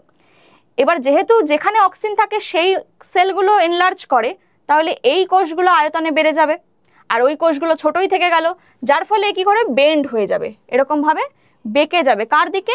সূর্যের আলোর দিকে। দেখো এই অংশটা কি হয়ে যাবে? সূর্যের আলোর দিকে বেঁকে যাবে। এটাকেই আমরা কি বলছি? ফটোট্রপিজম। ক্লিয়ার হয়েছে আই থিঙ্ক? তাহলে এইভাবে কিন্তু অক্সিন হরমোন কাজ করে। আই থিঙ্ক অক্সিন রিলেটেড সমস্ত জিনিস ক্লিয়ার প্রত্যেকের কাছে। আর একটা ইনফরমেশন এখানে দিয়ে রাখি, ডাব্লিউ ওন্ট, আচ্ছা এটা লিখে দিই, এর আগের ইয়েটাই লিখে দিই।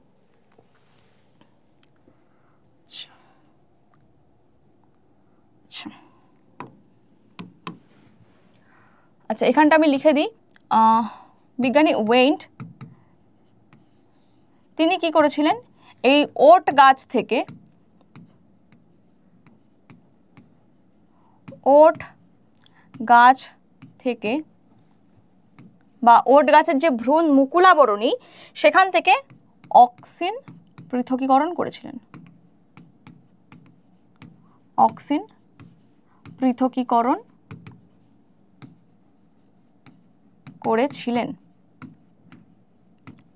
বোঝা গেল?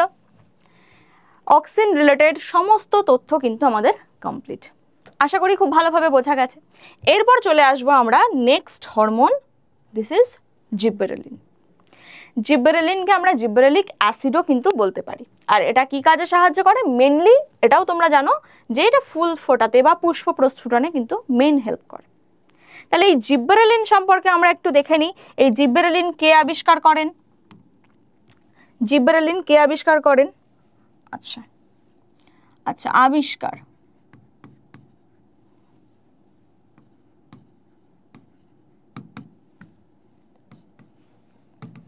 বিজ্ঞানী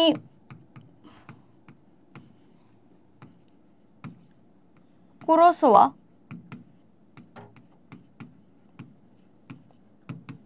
তিনি কোথা থেকে পেয়েছিলেন? একটা ছত্রাককে পেয়েছিলেন। কোথায় না? ধান গাছের মধ্যে। ছত্রাকটার নাম কি? জিব্বেরেলা ফুজিকোরোই। একটা ছত্রাক তিনি পেয়েছিলেন, ছত্রাকটার নাম হচ্ছে জিব্বেরেলিয়া, সাইন্টিফিক নেম যেহেতু আন্ডারলাইন করতে হবে, ঠিক আছে? ফুজিকোরোই। এটা কি? এটা এক প্রকার ছত্রাক। এই ছত্রাকের মধ্যে প্রচুর পরিমাণে জিব্বেরেলিন হরমোন তৈরি হয়। কিভাবে বোঝা গেল? এই ছত্রাকটা কি করেছিল? ধান গাছে অ্যাটাক করেছিল। কোন গাছে? ধান গাছ। ঠিক আছে, এটা একটা ধরো ধান গাছ।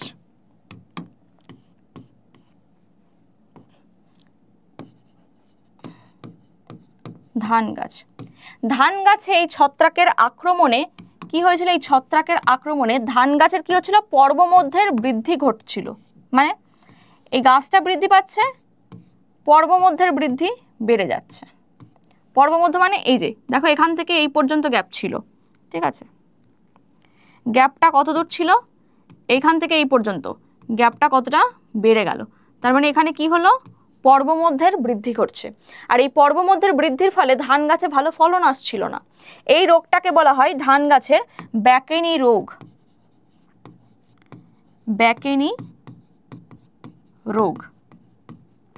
বোঝা গেল? তাহলে বিজ্ঞানী কুরোসাওয়া তিনি প্রথম লক্ষ্য করেন যে ধান গাছের মধ্যে এক ধরনের ছত্রাক আক্রমণ করেছে, যার নাম হচ্ছে জিব্বেরেলিয়া ফুজিকোরই।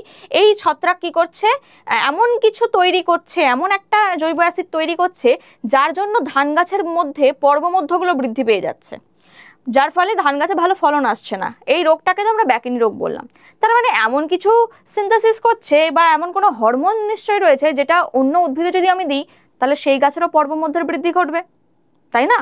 তাহলে এটা কি বোঝা গেল যে না, জিব্বেরেলিন হরমোন পর্বমধ্যের বৃদ্ধি ঘটায়। তো এখান থেকে কিন্তু এই জিব্বেরেলিন আবিষ্কার হয়।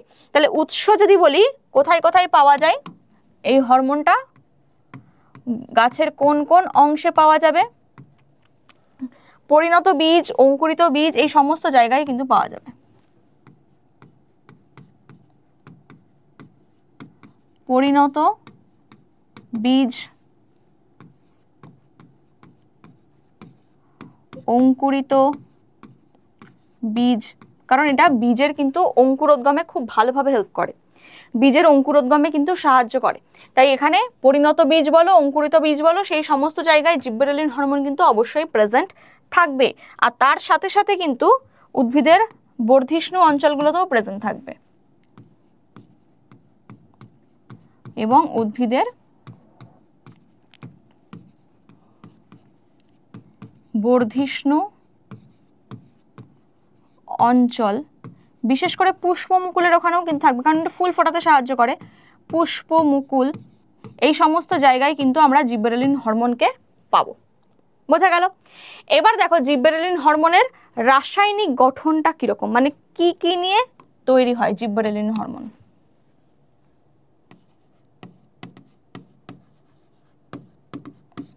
রাসায়নিক গঠন কি কি নিয়ে তৈরি হবে? এটা কিন্তু মূলত কার্বন, হাইড্রোজেন, অক্সিজেন নিয়ে তৈরি হবে। এখানে কিন্তু কোনো প্রকার নাইট্রোজেন থাকবে না। তাহলে এখানে কি বলবো? এটি মূলত কার্বন, হাইড্রোজেন, অক্সিজেন মৌল দ্বারা গঠিত জৈব অম্ল। এটাও কিন্তু অম্ল মানে অ্যাসিডিক নেচারের, এটাও কিন্তু অ্যাসিডিক টাইপের, মানে এর যদি রাসায়নিক প্রকৃতি জিজ্ঞাসা করা হয় তাহলে অবশ্যই বলতে হবে এটা কিন্তু অ্যাসিডিক বা আম্লিক। তাহলে এখানে কিন্তু নাইট্রোজেন অ্যাবসেন্ট। যদি প্রশ্ন আসে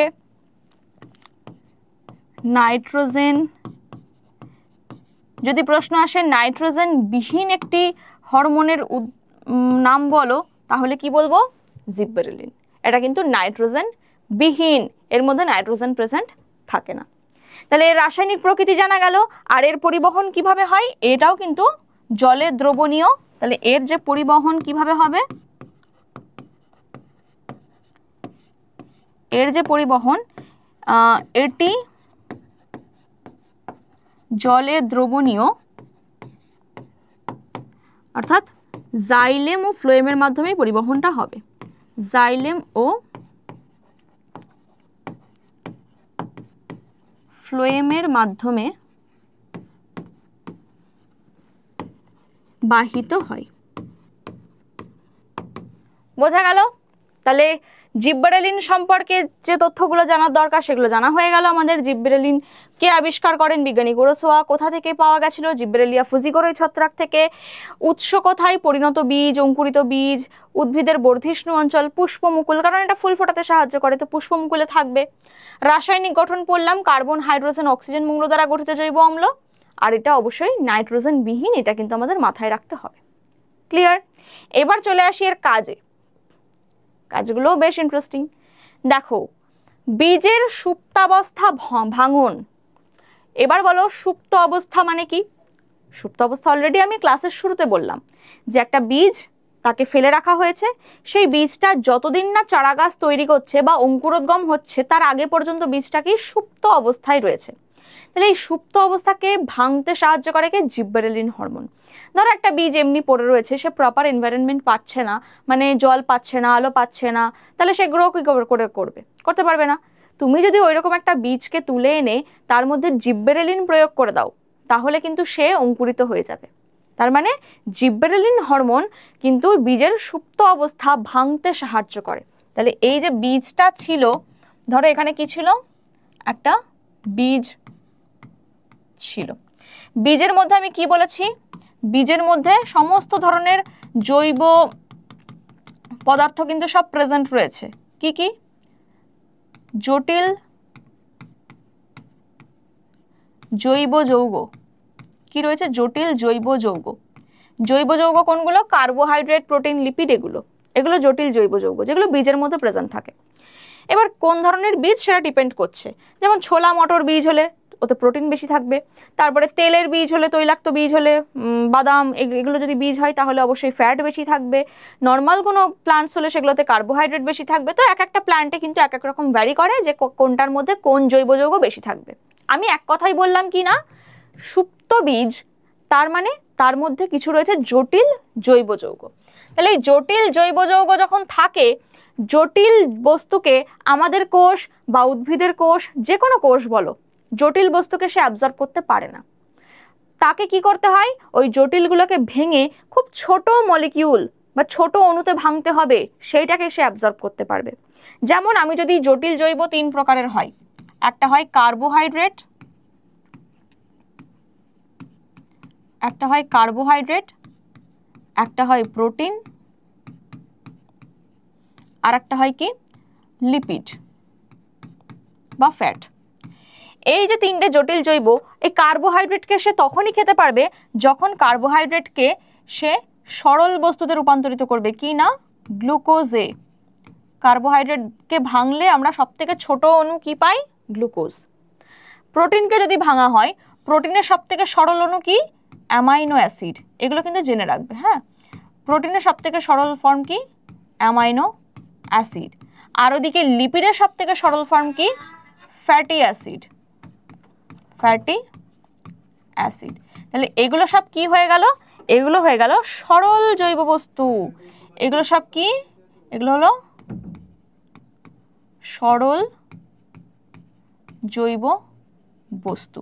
তাহলে বীজের মধ্যে যে জটিল জৈব যৌগগুলো ছিল, এই জটিল যৌগগুলো থেকে সরল করতে কে হেল্প করলো?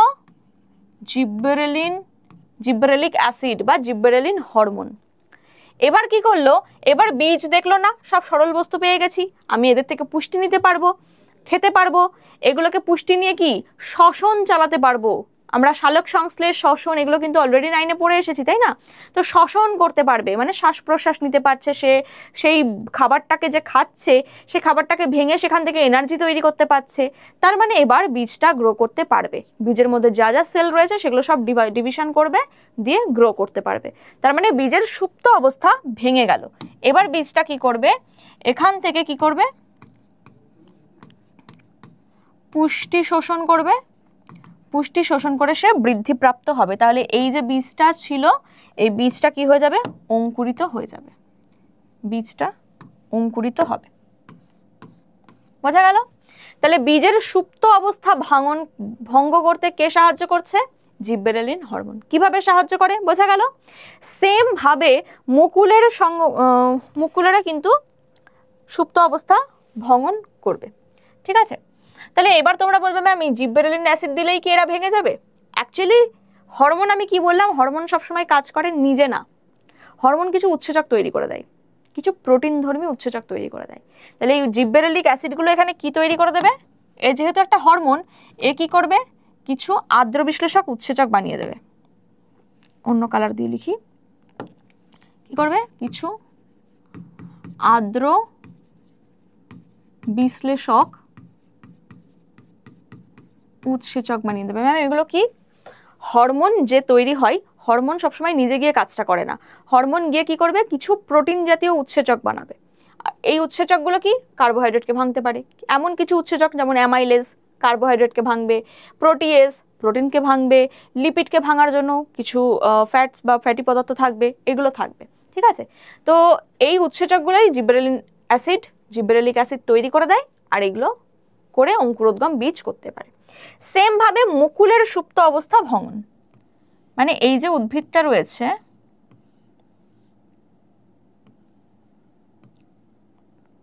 এই ধরো উদ্ভিদটা রয়েছে, এখানে কি তৈরি হয়েছিল, এখানে একটা পার্শ্ব মুকুল তৈরি হয়েছে, মুকুল রয়েছে। তাহলে এই মুকুলের কি করবে, সুপ্ত অবস্থা ভাঙন করবে এবং মুকুল থেকে কুঁড়ি বা ফুল ফুটতে সাহায্য করবে। তাহলে এখান থেকে কি হয়ে যাচ্ছে,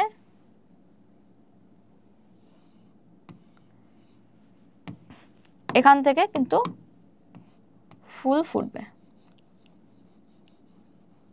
ঠিক আছে। তাহলে ফুল ফোটাতে সাহায্য করছে, ঠিক আছে। মুকুলের সুপ্ত অবস্থা ভাঙন করে দিল। আর কি করছে, পর্বমধ্যের দৈর্ঘ্য বৃদ্ধি। এটাও তো আমরা কি বললাম, পর্বমধ্যে, ধান গাছে অলরেডি দেখেছি। দেখো প্রথমে উদ্ভিদটা কেমন রয়েছে, এখানে দেখাচ্ছি। হ্যাঁ, ধরো এই উদ্ভিদটা রয়েছে, ঠিক আছে, এই উদ্ভিদটা রয়েছে। পর্বমধ্য কোনটাকে বলা হয়, যেখান থেকে শাখা তৈরি হয় সেগুলো হচ্ছে পর্ব। এই জায়গাগুলোকে কি বলা হচ্ছে, এগুলো হচ্ছে পর্ব, যেখান থেকে শাখা তৈরি হচ্ছে। আর দুটো পর্বের মাঝের ফাঁকা জায়গাটাকে কি বলা হয়, এই যে গ্যাপটা, এটা কি, পর্ব মধ্য, ঠিক আছে। তাহলে এই জিব্বেরেলিক অ্যাসিড প্রয়োগ করলে কি হবে, এর পর্বমধ্যের দৈর্ঘ্য বৃদ্ধি পাবে, ঠিক আছে। তাহলে কি হলো, এই যে পর্বমধ্য মানে এখান থেকে এটা, এখান থেকে এটা, তাহলে এতটা কিন্তু বৃদ্ধি পেয়ে গেল পর্বমধ্য, বোঝা গেছে। তাহলে জিব্বেরেলিক অ্যাসিড প্রয়োগ করলে পর্বমধ্যের বৃদ্ধিও ঘটে। আর কি, ফলের বৃদ্ধি ঘটে, হ্যাঁ ফলেরও বৃদ্ধি ঘটে। বিশেষ করে যদি তোমরা আঙুর দেখো, আচ্ছা কোথায় দেখাই, আর এখানে দেখাচ্ছি, ঠিক আছে। ধরো এই যে আঙুর ফল ছিল, এই আঙুরে যদি তোমরা জিব্বেরেলিক অ্যাসিড প্রয়োগ করো, মানে এই আঙুরের মধ্যে কি করা হলো, GA3 জিব্বেরেলিক অ্যাসিড প্রয়োগ করা হলো। এটা একটা জিব্বেরেলিন হরমোন, প্রয়োগ করলে কি হবে, এদের সংখ্যা বেড়ে যাবে এবং ফলনও কিন্তু প্রচুর পরিমাণে বেড়ে যাবে, থোকাটা ডাবল হয়ে যাবে অ্যাকচুয়ালি। এভাবে বিভিন্ন ধরনের ফলের সংখ্যা বৃদ্ধি করা হয় জিব্বেরেলিক অ্যাসিড প্রয়োগ করে, ঠিক আছে, বোঝা গেছে। তো ফলন বৃদ্ধি ঘটানো হচ্ছে। আর কি, পুষ্প পরিস্ফুটন ও লিঙ্গ পরিবর্তন। অলরেডি আমি বলে দিয়েছি, মুকুলের সুপ্ত অবস্থা ভাঙছে মানে মুকুল থেকে ফুল ফুটবে স্বাভাবিক, তো পুষ্প পরিস্ফুটনে হেল্প করছে, মানে ফুল ফুটতে হেল্প করছে। ধরো এই যে মুকুল ছিল, এই মুকুল থেকে ফুল ফুটতে হেল্প করছে, এটা একটা। আর একটা লিঙ্গ পরিবর্তন, দেখা গেছে যে সমস্ত উদ্ভিদে, মানে বিশেষ করে শসা, আপেল, কুমড়ো, এই যে গাছগুলো রয়েছে, এই গাছগুলোর মধ্যে ধরো জিব্বেরেলিক অ্যাসিড যত বেশি হবে, পুরুষ ফুল তত সেটা পুরুষ ফুল হবে। আবার জিব্বেরেলিক অ্যাসিড কমে গেলে সেটা স্ত্রী ফুল হয়ে যাবে। তাহলে এই জিব্বেরেলিক অ্যাসিড কিন্তু লিঙ্গ পরিবর্তনেও কিন্তু সাহায্য করছে। তার মানে কি বললাম, যে জিব্বেরেলিক অ্যাসিড যদি বেশি থাকে, এরও ওপরে মানে বেশি বোঝাচ্ছে, বেশি থাকলে সেটা কি হয়ে যাবে, সেটা হয়ে যাবে পুরুষ গাছ, সরি এটা ফিমেল বোঝাচ্ছে, কি হয়ে যাবে, পুরুষ গাছ। আর জিব্বেরেলিন হরমোন যদি কম থাকে, তাহলে সেটা কি হয়ে যাবে, স্ত্রী গাছ। তাহলে লিঙ্গ নির্ধারণ করতেও কিন্তু জিব্বেরেলিক হরমোন বা জিব্বেরেলিক অ্যাসিড সাহায্য করলো। বোঝা গেল জিব্বেরেলিন হরমোনের মধ্যে কি কি কাজ রয়েছে, সমস্ত কাজগুলো এখানে ডিটেলে আমরা দেখলাম। তাহলে এবার দেখে নিই একটু অ্যানিমেশনের মাধ্যমে।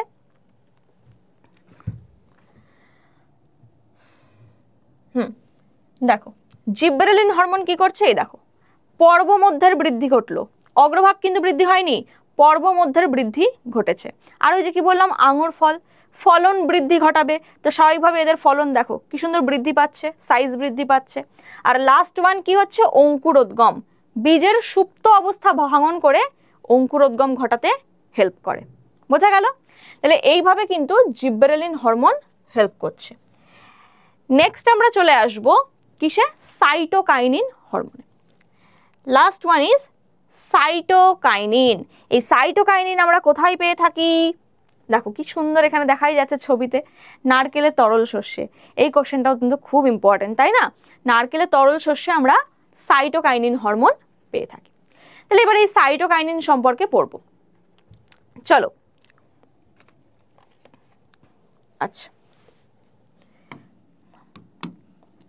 তাহলে প্রথমেই যদি বলি কোথায় পাওয়া যায়, নারকেল, ভুট্টা, তাই তো, নারকেল, ভুট্টা, তারপরে বিভিন্ন অঙ্কুরিত বীজ,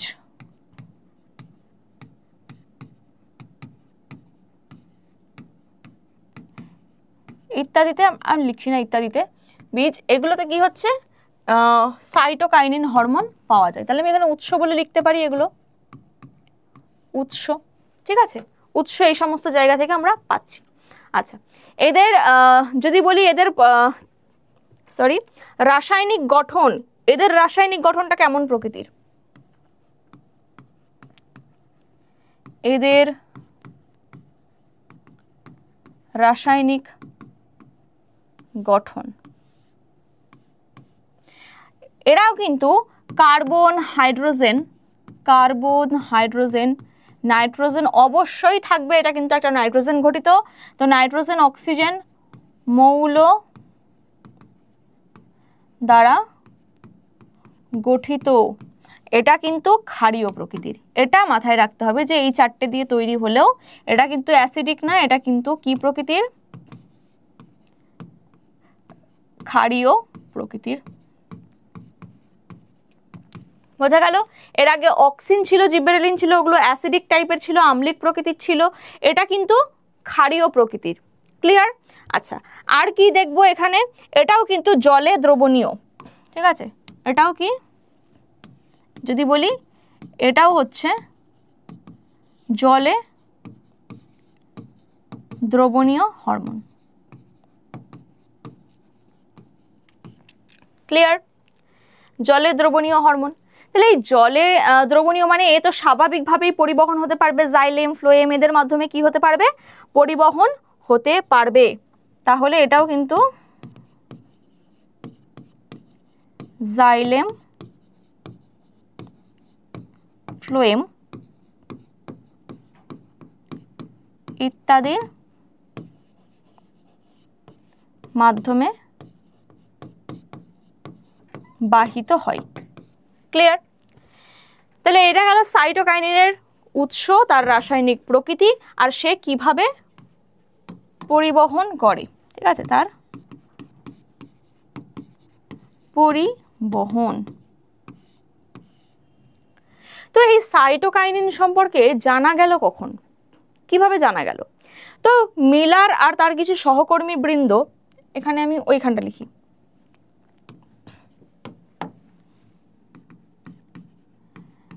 বিজ্ঞানী মিলার ও তার সহকর্মী বৃন্দ, এনারা মিলে একটা রিসার্চ করে। কি করেন? তেনারা তামাক গাছের কিছু কোষপুঞ্জ নিয়েছে, একটা কেলাস, ঠিক আছে, তামাক গাছের কিছু কোষপুঞ্জ নিয়েছে, এটা হচ্ছে কোষপুঞ্জ। এই কোষপুঞ্জটাকে আমরা কি বলতে পারি, কেলাস। এখান থেকে কি করা হয়, এরকম অনেক কোষপুঞ্জ থেকে না ল্যাবে আর্টিফিশিয়ালি প্লান্ট বা গ্রো করানো যায়, মানে চারা গাছ তৈরি করা যায়। তো তেনারা দেখলেন যে এই কোষপুঞ্জের মধ্যে এটা থেকে কিভাবে বিটপ তৈরি করা যায় বা কাণ্ড তৈরি করা যায়।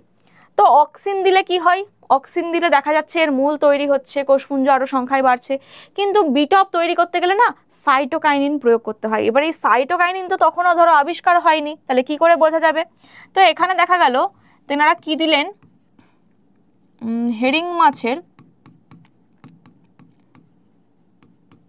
এক ধরনের মাছ, হেরিং মাছের শুক্রাণুর মধ্যে যে ডিএনএ ছিল, শুক্রাণুর ডিএনএ প্রয়োগ করলেন এই কোষপুঞ্জের মধ্যে। প্রয়োগ করার পর এই ডিএনএর মধ্যে কি থাকে, ডিএনএর মধ্যে পিউরিন জাতীয় কিছু পদার্থ থাকে। তো সেই পিউরিন জাতীয় পদার্থ দেখা যাচ্ছে এই কোষপুঞ্জের বৃদ্ধি ঘটাচ্ছে। এই কোষপুঞ্জ থেকে কি তৈরি করছে, এই যে কোষপুঞ্জের এক তো কোষের সংখ্যা বৃদ্ধি পেল, তার সাথে এখান থেকে কি একটা বিটপ তৈরি হচ্ছে, এখান থেকে কি তৈরি হচ্ছে, বিটপ তৈরি হচ্ছে। এটা কেন হলো? কোষপুঞ্জ মানে কোষ সংখ্যাই বাড়লো, তার মানে কোষ বিভাজন হলো। কোষ বিভাজন হচ্ছে মানে কাণ্ড বৃদ্ধি পাচ্ছে। তার মানে এই যে ডিএনএর মধ্যে পিউরিন জাতীয় এমন কোনো পদার্থ রয়েছে, পিউরিন জাতীয় মানে অবশ্যই সেটা নাইট্রোজেন বেস হবে, মানে নাইট্রোজেন ক্ষার, ওই জন্যই বললাম এটা ক্ষারীয় প্রকৃতির, ঠিক আছে, এটা ক্ষারীয় প্রকৃতির। নাইট্রোজেন ডিএনএর মধ্যে থাকে অনেকগুলো নাইট্রোজেন বেস, যে তার মধ্যে পিউরিন বেস, পিরিমিডিন বেস থাকে। সেই পিউরিন বেস দিয়েই কিন্তু সাইটোকাইনিন নামক এক প্রকার হরমোন তৈরি হয়। তাহলে এই সাইটোকাইনিন, দেখো নামকরণটা কি করা হয়েছে না, সাইটোকাইনিন। সাইটো কথার অর্থ কি, সেল। সাইটো কথার অর্থ কি, সেল। আর কাইনিন কথার অর্থ কি, বিভাজন। কাইনিন কথার অর্থ কি, বিভাজন। কাইনিন বা কাইনেসিস মানে বিভাজন। তাহলে এখানে কি হলো, এই যে ডিএনএর মধ্যে তারা এমন একটা জৈব অ্যাসিড পেলেন যেটার নামকরণ কি করলেন, এই যে জৈব অ্যাসিড বলছি সরি, জৈব ক্ষার পেলেন, সেই ক্ষারের নামকরণ কি করলেন, কাইনেটিন। প্রথম তারা নামকরণ কি করেছিলেন, কাইনেটিন। পরবর্তীকালে এটাকেই সাইটোকাইনিন নামকরণ করা হয়। সাইটোকাইনিন নামকরণ করা হয়। বোঝা গেল কেন সাইটোকাইনিন নামকরণ করা হয়? কারণ এটা যেহেতু সাইটোপ্লাজম মানে সাইটোপ্লাজমের বিভাজন ঘটাচ্ছে, তাই জন্য সাইটোকাইনিন নামকরণটা করা হয়। ক্লিয়ার হয়েছে সাইটোকাইনিন সম্পর্কিত যে তথ্যগুলো রয়েছে। এবার আমরা সাইটোকাইনিনের কাজগুলো দেখে নিই। সাইটোকাইনিনের কাজ দেখে নিই। ফার্স্টেই কি, কোষের বিভাজন। ফার্স্টেই বললাম সাইটোকাইনিন। সাইটো মানে সেল, কাইনিন মানে ডিভিশন। তাহলে এখানে কি হবে, অবশ্যই কোষের বিভাজন হবে। ঠিক আছে, তাহলে এই যদি একটা কোষ হয়, এটা ধরো একটা কোষ, এই কোষটা কি হয়ে যাবে, সংখ্যায় আরো বৃদ্ধি পাবে। কোষ বিভাজন হবে মানে সংখ্যায় কোষ বৃদ্ধি পাবে।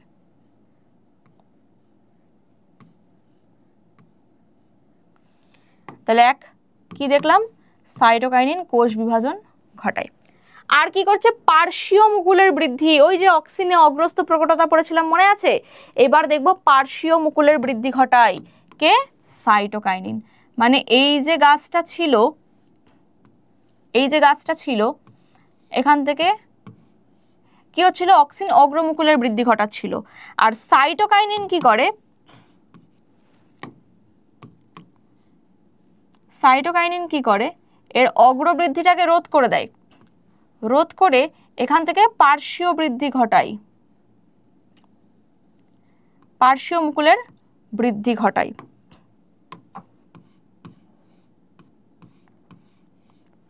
তাহলে এখানে কি ঘটলো, এই যে পার্শ্বীয় মুকুলের বৃদ্ধি ঘটলো। কার জন্য ঘটলো, সাইটোকাইনিনের জন্য। আর একটা জিনিসও বলে দিই, এটা কিন্তু অগ্রস্থ প্রকটতাকে রোধ করে। এই যে এটাকে আমরা কি বলছি, অগ্রস্থ প্রকটতা, এটাকে কি করছে, রোধ করে কে, সাইটোকাইনিন হরমোন। হতে দেয় না, ওটাকে থামিয়ে দিয়ে পাশের বৃদ্ধি কন্টিনিউ করে। তাহলে এটাকে আমরা কি বলছি, পার্শ্বীয় মুকুলের বৃদ্ধি। বোঝা গেল? এরপর আসছে বার্ধক্য বিলম্বিতকরণ। এটাও খুব ইম্পর্টেন্ট একটা মানে কাজ। বার্ধক্য মানে কি, বয়স হয়ে যাওয়া। তাহলে বয়স হয়ে যাওয়া আটকাচ্ছে, মানে উদ্ভিদের তারুণ্য বজায় রাখা সাইটোকাইনিন হরমোনের আরও একটা কাজ। তাহলে কি বললাম, বার্ধক্য বিলম্বিতকরণ মানে উদ্ভিদের তারুণ্য বজায় রাখা। কিভাবে তারা বুঝলেন যে সাইটোকাইনিন এই কাজটা করে? তারা কি করলেন, একটা পুষ্টি মাধ্যমে, এখানে ধরো একটা পেট্রি ডিশ নেওয়া হয়েছে ল্যাবে, এর মধ্যে একটা পুষ্টি মাধ্যম রয়েছে, একটা কালচার মিডিয়াম রয়েছে, পুষ্টি মাধ্যম রয়েছে। তো এই পুষ্টি মাধ্যমের মধ্যে একটা পাতা রাখা হলো। কি রাখা হলো, একটা পাতা রাখা হলো। আর একটা পুষ্টি মাধ্যমে আমরা আর একটা পাতা রাখলাম এখানে, এটা আর একটা পুষ্টি মাধ্যম। ঠিক আছে, এটাকে আমি এই কালার দিয়ে দেখাচ্ছি, এটা আর একটা পুষ্টি মাধ্যম। তো এর মধ্যেও আমরা একটা পাতা রেখেছি, এর মধ্যেও একটা পাতা রেখেছি, এর মধ্যেও একটা পাতা রেখেছি।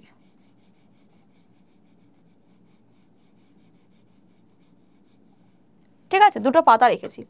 এবার একটার মধ্যে আমরা প্রয়োগ করলাম কি, না, ধরো এটার মধ্যে আমরা কি পড়লাম, সাইটোকাইনিন, সাইটোকাইনিন হরমোন প্রয়োগ করলাম, আর এটাতে আমরা কিচ্ছু দিইনি, এমনি জাস্ট রেখে দিয়েছি। তো দেখা যাবে এই পাতাগুলোর ক্লোরোফিলগুলো খুব সুন্দরভাবে ফ্রেশ থাকবে এবং পাতাটাও সতেজ থাকবে। তাহলে এখানে কি থাকবে, পাতা সতেজ থাকবে, আর এক্ষেত্রে কি হয়ে যাবে, পাতাটা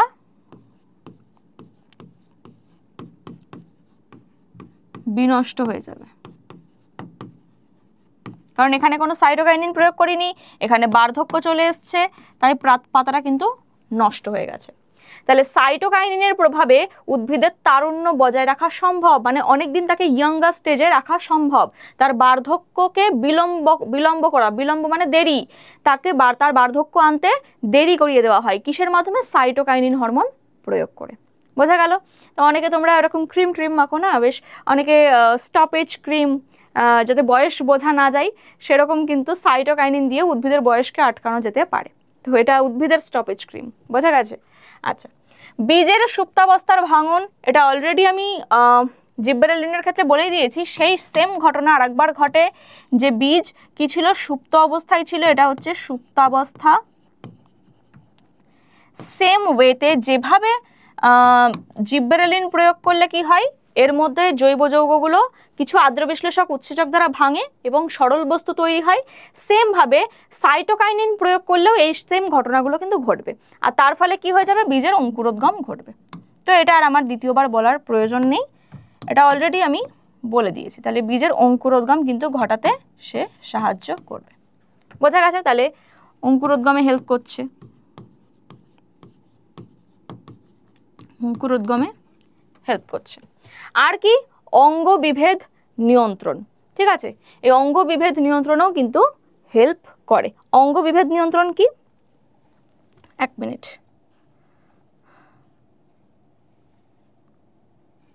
আচ্ছা, ওই যে বললাম কিছু কোষপুঞ্জ ধরো রয়েছে, এরকম কোষপুঞ্জ রয়েছে, যেটা আমরা ওই হেরিং মাছের শুক্রাণু ডিএনএ দিয়ে পরীক্ষা করলাম, যে সাইটোকাইনিন প্রয়োগ করলে এতে কি হয়, এখান থেকে পরবর্তীকালে চারা গাছ মানে অঙ্গ বিভেদ সৃষ্টি হবে। তাহলে এই কোষপুঞ্জ থেকে কি তৈরি হচ্ছে, কোষপুঞ্জ থেকে প্লান্ট মানে চারা গাছ তৈরি হচ্ছে, এটা তৈরি হচ্ছে কোষপুঞ্জ থেকে। অবিভেদিত কোষপুঞ্জ থেকে বিভেদীকৃত কোষ তৈরি হচ্ছে, মানে এখান থেকে কাণ্ড, মূল, এগুলো সব তৈরি হবে। এটাও কিন্তু সাইটোকাইনিন হরমোন হেল্প করছে। তাহলে কিভাবে বুঝবো সাইটোকাইনিন হরমোন কিভাবে কাজ করে, এই যে সমস্ত কাজগুলো দেখলাম, একবার জাস্ট একটু দেখে নিই আমরা অ্যানিমেশনের মাধ্যমে।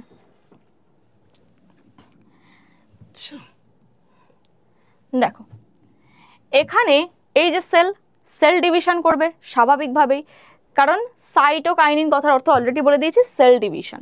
আর এখানে কি হচ্ছে, এই যে পার্শ্বীয় মুকুল বৃদ্ধি পাচ্ছে, কিন্তু অগ্রমুকুলের বৃদ্ধিকে আটকে দিচ্ছে, জাস্ট কি করছে, পার্শ্বীয় মুকুলের বৃদ্ধিকে ত্বরান্বিত করছে, যেটা অক্সিনের বিপরীতধর্মী কাজ, তাই না? অক্সিনের বিপরীতধর্মী কাজ। তো এটাই হচ্ছে সাইটোকাইনিনের কাজ। এক হচ্ছে সেল ডিভিশন, যেটা মেন কাজ, আর এক হচ্ছে কি, অঙ্গের বিভেদীকরণ ঘটানো। বোঝা গেল? তাহলে এই যে সমস্ত কাজগুলো আমরা দেখে নিলাম, সমস্ত গুরুত্বপূর্ণ হরমোনগুলো আমরা অলরেডি দেখে নিয়েছি। এবার লাস্ট যেটা দেখব, সংশ্লেষিত বা কৃত্রিম হরমোনের ভূমিকা। এগুলো কি? কৃত্রিম হরমোন মানে অলরেডি আমরা বলে দিয়েছি কি, যেগুলো আমরা, যে সমস্ত হরমোন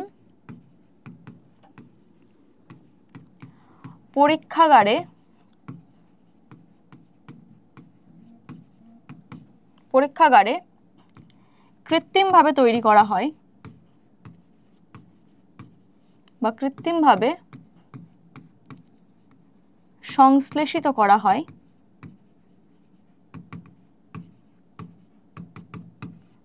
তাদের কৃত্রিম হরমোন বলছি, তাই না? এবার এরকম কিছু হরমোনের কাজ রয়েছে, যেমন শাখা কলম তৈরি। শাখা কলম তৈরিতে সাহায্য করে কে? শাখা কলম মানে বুঝতে পারছো তো, ধরো এই যে উদ্ভিদ রয়েছে, উদ্ভিদের কি করছে, শাখা কলম, এখানে শাখা তৈরি করছে। তাহলে এটা কারা করছে, আমরা এই হরমোনগুলো দিয়ে করতে পারি। IBA indole butyric acid, naphthalene acetic acid. ঠিক আছে, এগুলোর ফুল ফর্ম কি লিখে দেবো,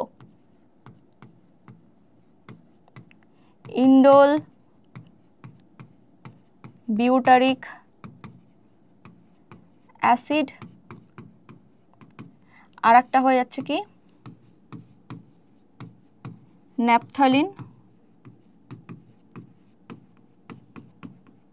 acetic acid. Naphthalene acetic acid এগুলো কি কৃত্রিম অক্সিন হরমোন। ঠিক আছে, অপরিণত ফলের মোচন রোধ করা। এই অপরিণত ফলের মোচন রোধ করা, মোচন মানে কি, ধরো কোনো গাছে এই ধরো কোনো গাছের ডাল, ঠিক আছে, এখানে একটা ফল হয়েছে, সুন্দর একটা আপেল হয়েছে। এবার এই ফলটা এখনো পরিণত হয়নি, কিন্তু ফলটা কি হয়ে গেল, ঝরে পড়ে গেল। ফলটা কি হয়ে গেল, ঝরে পড়ে গেল।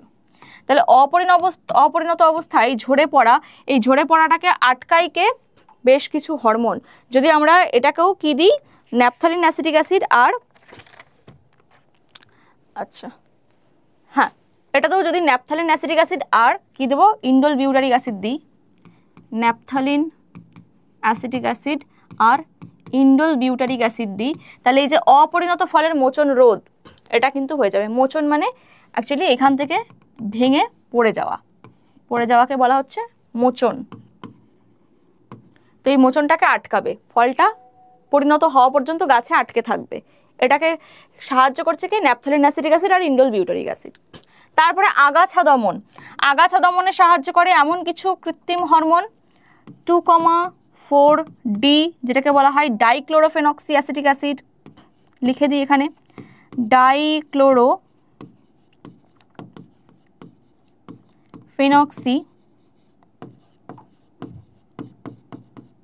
Acetic acid. আর তার সাথে আরও একটা হরমোন ন্যাপথালিন অ্যাসিটিক অ্যাসিড, এটাও কিন্তু আগাছা দমন হিসেবে কাজ করে। আর last one is parthenocarpy. Parthenocarpy মানে কি, পার্থেনোকার্পি মানে বীজবিহীন ফল উৎপাদন। মানে ধরো তুমি তরমুজ খাচ্ছ, তার মধ্যে কোনো বীজ নেই, কি মজাটাই না হবে, তাই না? ঠিক আছে, এটা কেমন আঁকা হলো, দাঁড়াও। ধরো এই যে তরমুজ খাচ্ছ, ঠিক আছে, এই তরমুজের মধ্যে কি থাকে, অসংখ্য বীজ থাকে। তরমুজের মধ্যে অসংখ্য কিন্তু বীজ প্রেজেন্ট থাকে। তো এতে কৃত্রিম অক্সিন যদি প্রয়োগ করা হয়, কৃত্রিম অক্সিন মানে IBA, NAA, এগুলো যদি প্রয়োগ করা হয়, তাহলে কি করা হবে, নিষেক ছাড়া বীজবিহীন ফল তৈরি হবে। নিষেক ছাড়া বীজবিহীন ফল উৎপাদন করা হবে। তার মানে তরমুজটা কেমন হয়ে যাবে, বীজ ছাড়া।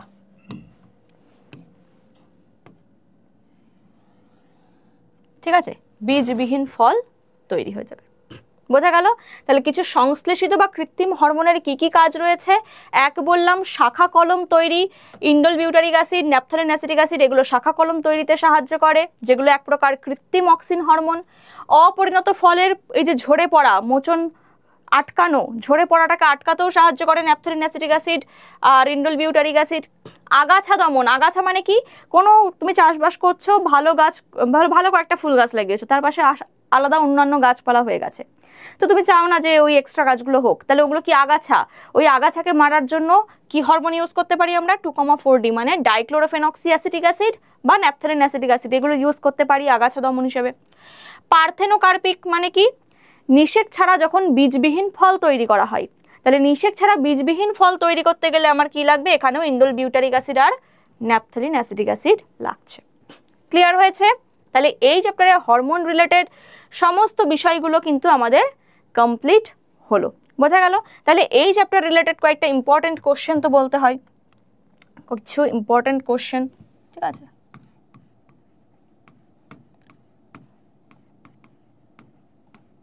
Important question. তাহলে প্লান্ট হরমোন থেকে আমরা কি কি ইম্পর্টেন্ট কোশ্চেন পড়তে পারি? দেখো এখানে আমরা 3টে গুরুত্বপূর্ণ হরমোন সম্পর্কে পড়েছি, তাই না? শর্ট কোশ্চেন তো প্রত্যেকটা লাইন বাই লাইনে হতে পারে, শর্ট কোশ্চেন আমরা এরপরে ফিল আপ মানে কমপ্লিট করব অবশ্যই, যখন টেস্ট পেপার বেরোবে সমস্ত টেস্ট পেপার আমরা সলভ করব। আর এখানে ব্রড কোশ্চেন হিসেবে যেগুলো তোমরা গুরুত্বপূর্ণ পড়বে, যে অক্সিন হরমোনের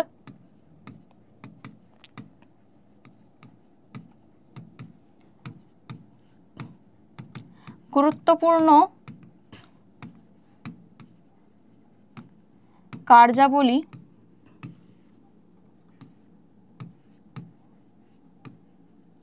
আলোচনা করো।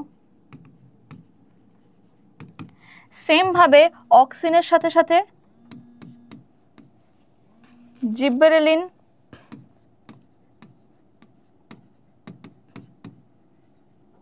এবং সাইটোকাইনিন,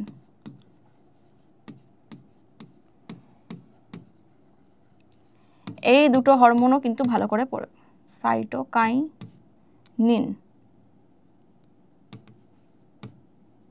হরমোনের গুরুত্বপূর্ণ কার্যাবলী, এই কাজগুলো কিন্তু তোমরা ব্রড কোশ্চেন হিসেবে পেয়ে যেতে পারো। এগুলো যাচ্ছে ইম্পর্টেন্ট কোশ্চেন।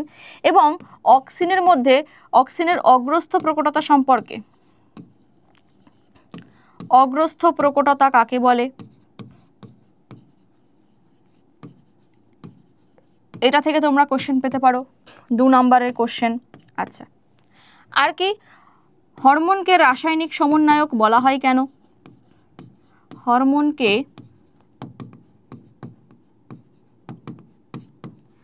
রাসায়নিক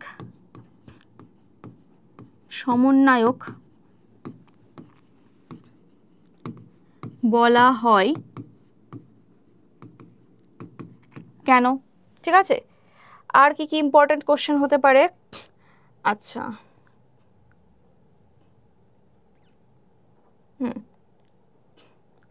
ঠিক আছে, বা উদ্ভিদ হরমোনের বৈশিষ্ট্যগুলি আলোচনা করো। উদ্ভিদ হরমোনের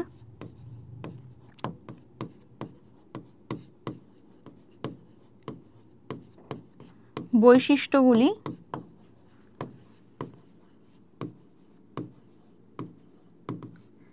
আলোচনা করো। তো এই ইম্পর্টেন্ট কোশ্চেনগুলো অবশ্যই পড়বে, আর তার সাথে অবশ্যই কিন্তু তোমাদের এসওই বাংলাতে চোখ রাখতে হবে, কারণ ব্যাক টু ব্যাক প্রত্যেকটা চ্যাপ্টার কিন্তু তোমাদের এখানে আসতে চলেছে। আর তার সাথে সাথে আমরা এর পরবর্তীকালেও অনেক রকম পদক্ষেপ আছে, যেমন তোমাদের টেস্ট হয়ে গেছে, আর টেস্ট পেপার রিলিজ হলে অবশ্যই টেস্ট পেপারের প্রত্যেকটা সলভ হবে, প্রত্যেকটা পেজ সলভ হবে, সমস্তটা কিন্তু কভার করা হবে। তো আজকের ক্লাসটা এই পর্যন্তই থাকছে। তো ক্লাসটা ভালো লাগলে অবশ্যই লাইক করবে, বন্ধুদের সাথে শেয়ার করবে প্রত্যেকটা ক্লাস। আর যারা যারা এখনও এই চ্যানেলটাকে সাবস্ক্রাইব করোনি, অবশ্যই সাবস্ক্রাইব করে বেল আইকনটাকে প্রেস করে দেবে, যাতে প্রত্যেকটা নোটিফিকেশন তোমরা ঠিকঠাক টাইমে পেয়ে যাও এবং কখন কি ক্লাস আসছে সেই সমস্ত জিনিসগুলো সম্পর্কে তোমরা জানতে পারো।